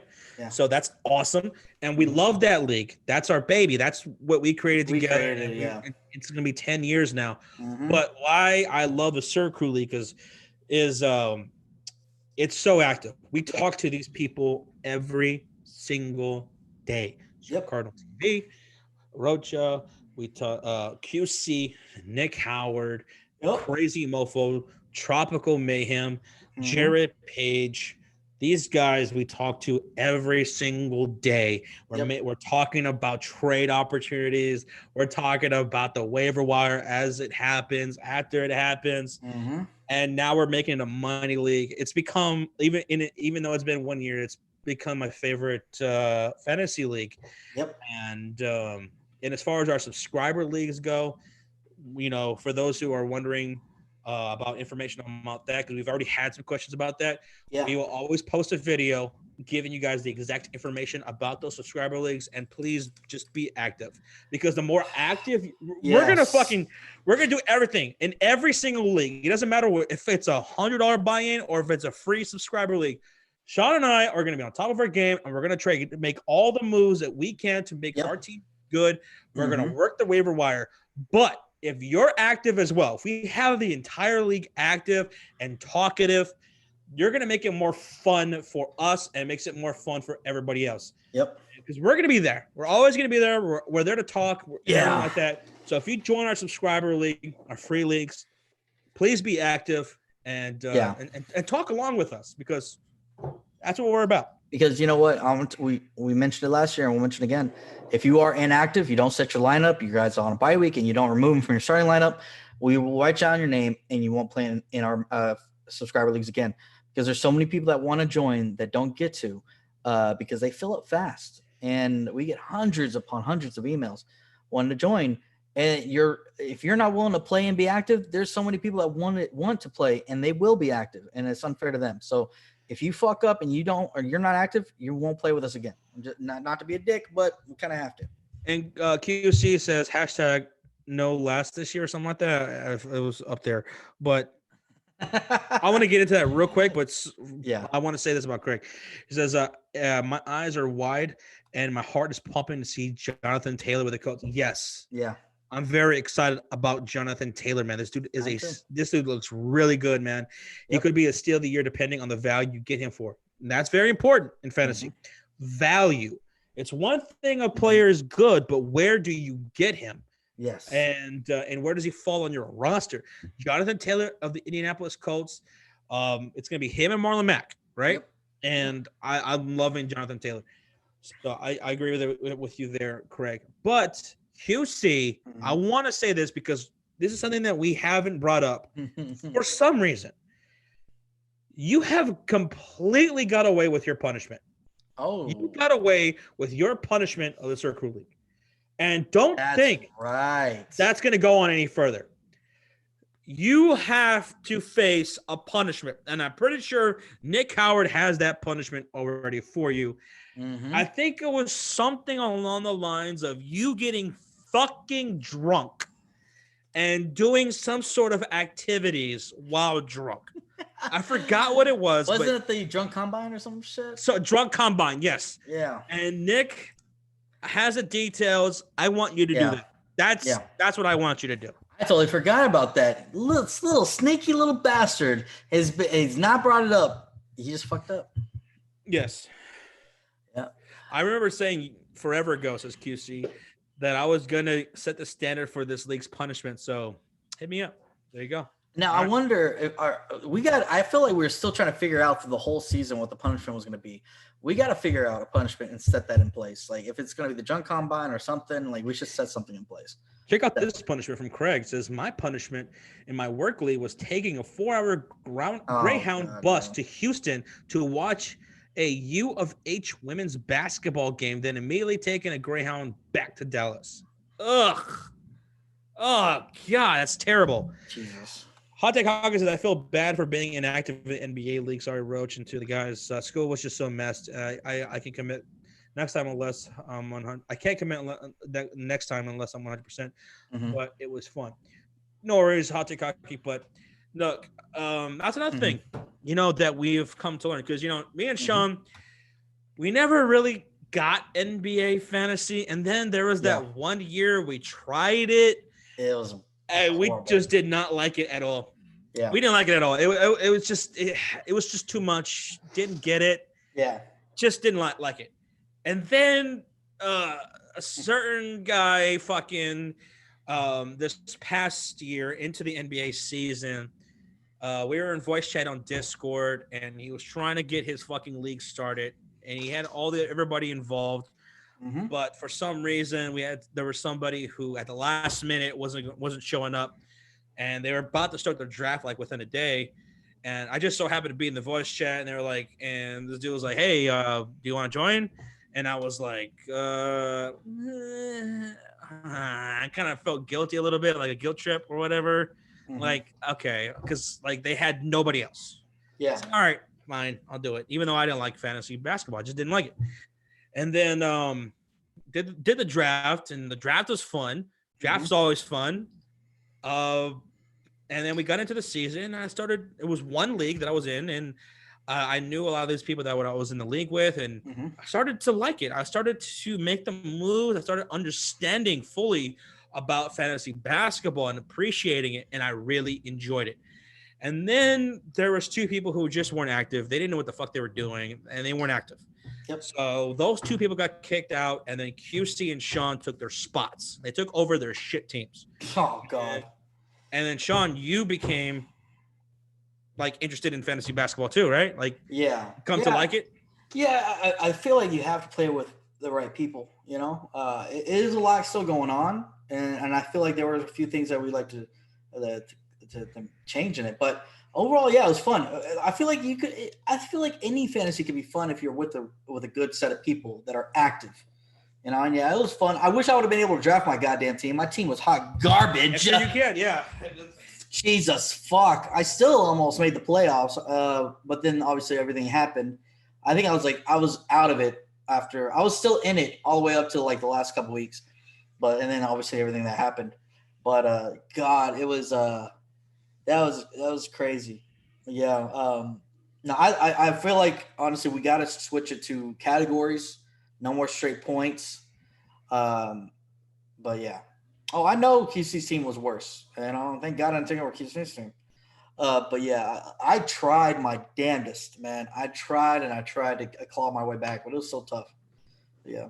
But anyway, so yeah, that's another thing I'm looking forward to next year, NBA. After we get this upcoming conclusion for the NBA this season, if we do. But next year, I'm excited about it. I'm loving the direction the NBA has been going, the level of competition. Yeah. And fantasy basketball is going to be great. We're I don't know definitely how going to switch many the categories, Josh. Yes, we're going to switch the categories. Maybe since we're more into it now and we get it and we understand it, maybe we can open up some subscriber leagues. Not if we do, I don't want to do too many. I don't want to do 10 the first time. Yeah, I wouldn't want to do it like fantasy football because you had to set up your lineup so more frequently and everything. Yeah, fantasy basketball as opposed to football. But we maybe can open at the subscriber most leagues. 4, 5, 4 or 5 at the most. Yeah, half of what we did that first time. Yeah, we shouldn't have done that at all. Mm-hmm. But we'll see. No, I'm excited about that. Fantasy sports, basketball, fantasy football, and everything. Roll Tide says good night. He said he's got to go. Peace out, Roll Tide. Thanks for hanging out with us. And it also sucks that that the season had to go away due to COVID, because I was about to win the fantasy football league. My team was stacked.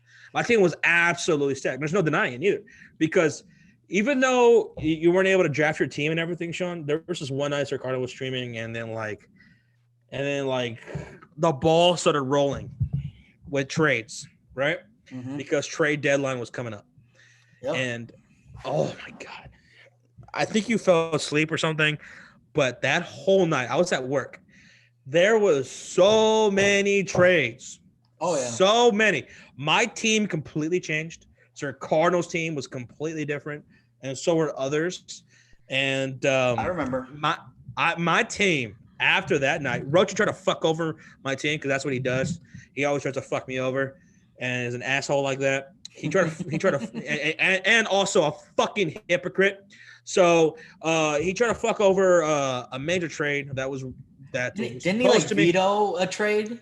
And he and then he lied about it. And then he lied about it completely. Yeah. He lied about it and was a hypocrite about it, the whole fucking situation. But there was a trade that was proposed to me that would have really put me over the top, but it didn't happen. But still, I came away after that trade deadline with a stacked team. Yeah, stacked team. But yeah, it was going to be between you and King. King got an OP team. His team was overpowered because of Rocha and Eddie trading with him and making his team so stacked. You know, I remember that. But it was probably going to be between you and Josh, or you and King, Josh. King says me and Josh would have had a great finals match. Yeah, I think it would have came down between me and King. So Ricardo's team was also really good. I think he was about to make the playoffs too, right? Mm-hmm. I think his team it was between me and Sir Cardinal were fighting for that last spot, and I think right before this COVID thing happened, I got eliminated because I lost a week prior. I think it was between me, Trop, and Sir Cardinal, and I think Sir Cardinal was almost locked if he would have won one more time. Rocha said I didn't lie, but I'm not going to argue. Yeah, there's nothing to argue. You fucking lied. Because Hot Take Hockey told us exactly what you DM'd him. So, and then you went through exactly what you told him you were going to do. So, what the fuck are you talking about?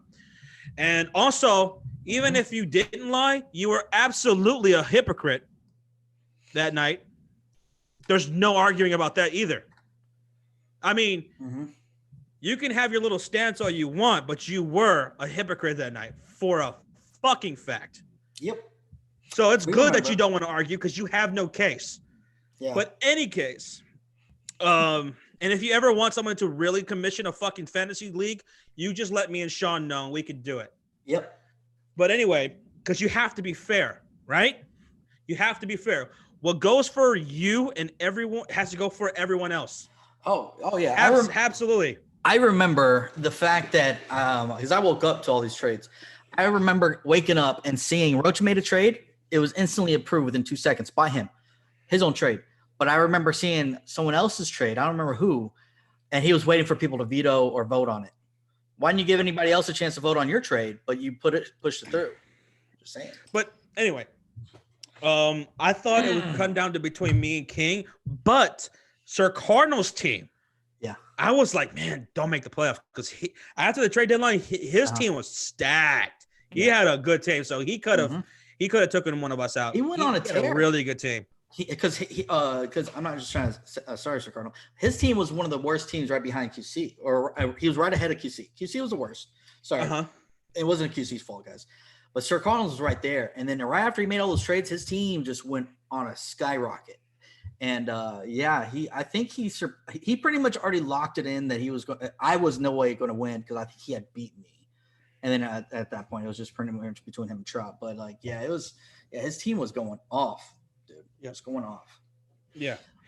Rocha was trying to finesse me on streams as Hot Take Hockey. I mean, yeah. There's no way Hot Take Hockey was ever going to be finessed by Rocha. At all. And Rocha tried. Yeah. I don't think he could finesse any of us. No. Ever. At all. But, yeah. That night he did piss me off a little bit with that.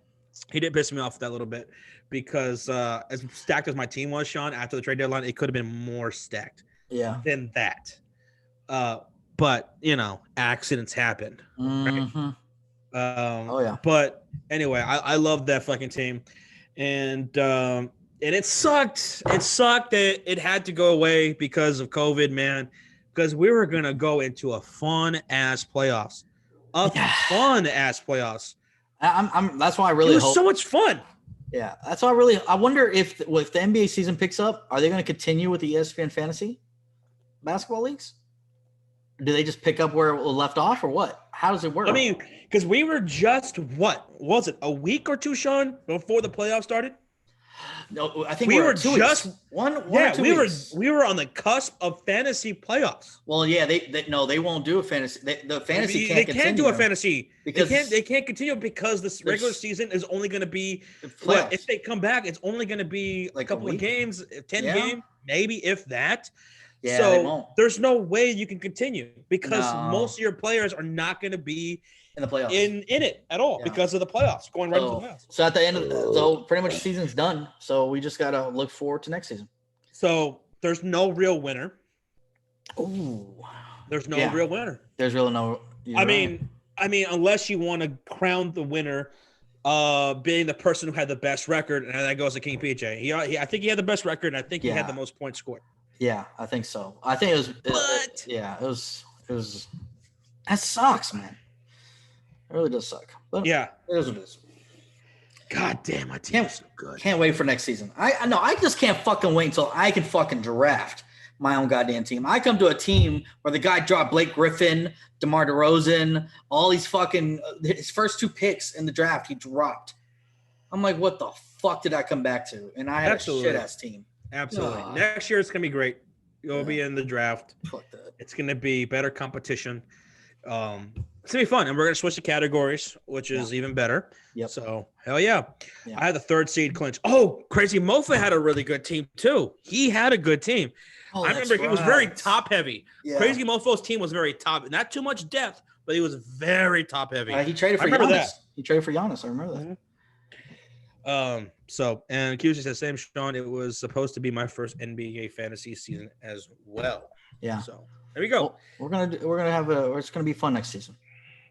That was great.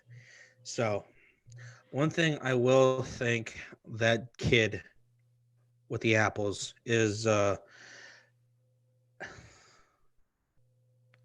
thanks for getting me into fantasy basketball. You sure you want to thank him? Thanks. Appreciate it. Believe it or not, I've never played NBA fantasy. It's fun. Better than football fantasy. Is it better than fantasy football? Justin, no. It's very fun. It's very fun. Yeah. And I only was interested in it for 1 year of my life. Yeah. And I don't know if my opinion will ever change. I don't think it will. But fantasy football is king. It's king. Number one. It's number one. Yeah, it's number one. Sir Cardinal says, Roach, you're fired. How do you say, Josh? You say it better. You're fired. Not better than football, but it's fun, Josh. Yes, it is very fun. We still have 80 people in here. You know what? John, I'm just gonna have one more beer. I'm just Have one more. Okay. pretty good right now. I'm gonna have one more, and then I want to play some. I want to do some fantasy mock drafts now. I want to do some fantasy mock drafts. Yeah, That's what I want to do. That's what I want to do. I want to do some fantasy mock drafts now. Yeah, That's what I feel like doing. I want to. I feel like going in there and doing some mock drafts. Anybody else interested? We have 80 people in the chat. Is anybody else interested in mock drafts? If they are, not Discord, not on stream, but in the Discord. Let us know. I can go in there and do a couple mock drafts, and then I'm gonna head out. Yeah, I'm not gonna be in there all night. I probably won't be in there. I'm gonna try to get some sleep. Oh, you gotta get some sleep.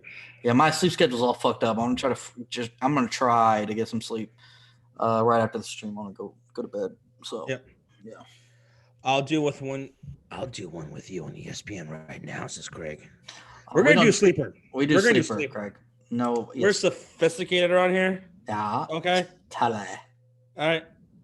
We do sleeper now, Craig. Okay. That's where we're at right now. Mr. Miami says March Madness basketball season. Yeah, we were actually really excited for March Madness. Because we were gonna do the bracket challenge again. That was fun last year. We had fun doing that. Obviously, with everything that happened, but fucking QC says I outdrank my stepdad tonight, so I conquered the world already. It's all downhill from right here. Oh, he already hit the peak. He's all the way down. Jesus. Edward says, at 90K, we should get a 90-hour live stream. See or no? No. No. A 90 hours? Unless you're okay with fucking us sleeping. How many days is that? 5 days? Something like that. What 24, 48, 72 hours is 3 days. So yeah, something like that. I think that's at least 4 days. 4 days? Oh my God. So if that happens, y'all better be okay with a fucking chair stream, because I gotta get some sleep. Like, you're gonna see chairs. We'll throw some googly eyes on the chairs for a good 8 hours at least. Yes. Every 16 hours, we'll put some googly eyes on the chair. Remember the googly eyes? Remember we did that one time? I remember that shit. What happened to googly eyes? Where did they go? Wait, didn't we still have them? Didn't they fall off after a while though? Like, we had them on there for a while. Sir Cardinal says Eddie would be asleep in 30 minutes. He's been going to sleep early. Dude, he'll be falling asleep and then wake up. His sleep schedule got reversed. Now he's going to bed early and he's waking up during the day. He's become one of those day walkers. I don't like it. Day walker. I don't like it. Day walker. He's part of the team No Sleep. Come on. I can't wait. Didn't they recast for Blade, or they're talking about it? I don't know. I kind of want to rewatch Blade. And that dude from House of Cards is going to be Blade. What? Yeah. I think Which one? Are you talking about Remy? Remy. Yeah, I think Remy. Dude, I think I heard that he's going to be Blade. QC says, I don't trust date walkers. I don't either. And Hot Take says, yes, Sean, you got to cop a SPORTSFURY tattoo at 100K. Oh, here's the thing. I don't have any tattoos. Yeah. I just never been a tattoo guy. But there's one tattoo I will get. I'll get a tattoo at SPORTSFURY. And I said I would do a tattoo. I tattoo myself, SPORTSFURY. If we ever go to meet up with some of our mods and they want to do tattoos, I'll do it. And I think B Money and Nick, I don't think they're either one of them right here right now. But I think they said that they do it. They do it. If we ever go out to Ohio. Now I'm trying to think of what I'd get it, like where and what of, like, that's my biggest issue right now. It's what and where, like, because I want to get full sleeves eventually down my arm, like later on. I get it right here on my left arm. Yeah. Probably. Or maybe my right arm. I'd have right to up here, my upper arm. Mm-hmm. I get SPORTSFURY established 2016. There you go. I was thinking, like, if we hit 100K, I was thinking about getting like a picture of the YouTube plaque with the SPORTSFURY name under it, and like ever since 16. I thought that would be kind of cool, but I don't know. We'll see. Crazy Mofus, I'll be down for a tat. he'd be down for a sports for that fucking and shit. You know, Yeah. like it. We'll go I get just a gotta figure out tattoo where and I'm gonna put it. That's the only thing I gotta figure out. shit. Get it on your nose. Oh yeah, totally. We got a Fortnite donation from DJ. Says, "Hey guys, big fan. Been watching for a while. Hope to join a fantasy football league with you guys this year. Cheers, brothers." DJ, thank you, and we hope you do join a fantasy football league with us. Mm-hmm. And when we put out that recruitment video, that's why you got to make sure your notifications are on, because when we put out that recruitment video, and we're never going to tell you when exactly that's going to happen. I think this year, I don't know, I might get really weird with it. Might release it like at 4:00 in the morning. I don't know. You never know. Who knows? We're gonna release it, and then it's first come, first serve. Yep. And the thing is, we did it last year. We're gonna do it again. There will be a keyword you have to mention in it, because there's so many people that this is what they'll do. They'll just email, say, "I'm down." They don't give us any context of what league they want to be in or whatever. We're not doing that shit. We want people that actually watch the full videos. They don't just see the video pop up on their feed and then email us. We want people that watch the videos, get the context of it, and email us what we ask them to email us. So better watch it. Funny ideas are running through my head right now. Oh, I can imagine. What we could do with that. Isaiah says, "Fuck it. I'll get one too when y'all come out to Cali. Hit me up. But hopefully I'm 18 by then." By the way, that's how Isaiah talks. If you're Isaiah in the Discord, Isaiah is always in there. Yeah. Appreciate that, by the way, Isaiah. And that's how he talks. He talks like this. Does anybody want some chiclets? Mm-hmm. You get it? And, he just talk like that. Yeah, that's how he talks. That's how you know we accept everybody in the sports area. Oh yeah. Oh yeah. Kill. Say he talks like this. That's how he usually talks. Why do you put your head like that, Josh? I don't know. Yes. That's just how I figure how he's talking. Not like that. You moved your head like, yeah. Yeah, but you guys would know that if any of you guys haven't been in the Discord, join the voice chats. Mm-hmm. You know that's how they talk. Those guys are really weird. Yeah. Eddie talks like this. He talks like this. I am Eddie. Yeah, even though he's a short guy, Eddie don't like. He talks like he's a fucking giant. Eddie get briefcase. Eddie want Cheetos, hot Cheetos now. Give me Starburst. Ivor says, I'm the only normal one in Discord unless Sun games come on. Oh my god. When the Suns play, Iverson loses his mind. He loses his mind. I feel like he hates them as much as he loves them. It's weird. He can be watching the fucking Suns, right? Yep. And the Suns will be up by 35 points. And Ayton misses a rebound and he'll go off. He'll go crazy. He'll lose it. He'll fucking lose it. Exactly. It's fucking hilarious to me. But that's the thing. There's everybody is welcome. But yeah, I can't find y'all on Discord for some reason because someone dropped there's a link right up there. Here, maybe the link fucking expired. Let's check. No, it hasn't. I just clicked on it. It brought me to it. Yeah, it hasn't expired. All right. Yeah, click the Discord link.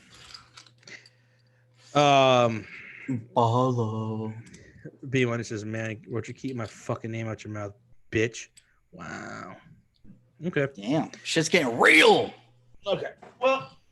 Yeah. Anyway, even though I don't want to, I could stream all night right now. Like I honestly feel that way. I feel like I could stream until 12 o'clock tomorrow afternoon. But I didn't have work, maybe. Because we just haven't been doing a whole lot of streams and content lately. We're sorry for that. Just been working on a whole lot of things, just personally, personal life and stuff like that. So sorry about that, and we should be picking up the content here. Sure. Very, very, very soon.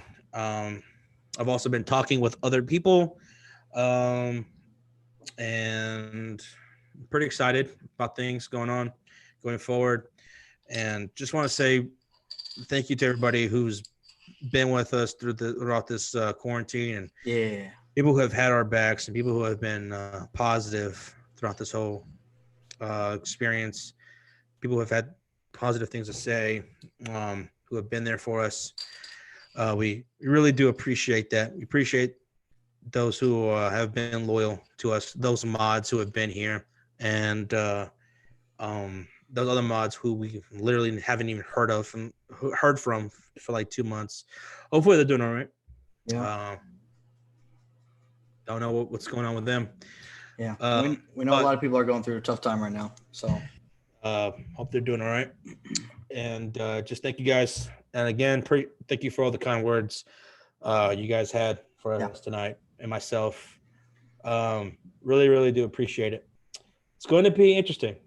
These upcoming weeks, these upcoming months, the rest of the year, it's going to be very interesting. New territory, a new chapter in my life, in our lives, and I'm just very grateful, truly appreciative to have you guys having our backs, to have you guys being there for us. It really means a lot. Yeah, we can't ever express how much it means to us. Like it's, I feel like it's never enough showing our appreciation to y'all. So, and we'll see what the future holds. And I know a lot of you guys, some that are here right now, at 11:37 p.m. Central Standard Time, will probably be there for that as well. Thank you, appreciate y'all. I will be going to the Discord. Yeah. I'm gonna do a couple of fantasy mock drafts for those who are interested. Yep. Pop in there. Let's do some mock drafts together. We'll have a little bit of fun, and then I'll pop in there for a little bit while I'm walking Aria, so I'll be in there too for a little bit. Yep. So Cardinal, thank you so much for popping in. Since these YouTubers are about to take flight, thank you, Cardinal. Appreciate that, man. Thank you. You know, you're the man, dude. Yeah. And we'll always appreciate you. Yeah, thank you, Mod Squad. Thank you, guys. Thank you. And like Trop said, a big family. That's honestly what we hope y'all feel like it is in here, because that's what we feel like. We're all family, our community. And that's why we try to interact with y'all and hang out with y'all as much as possible. So, all right.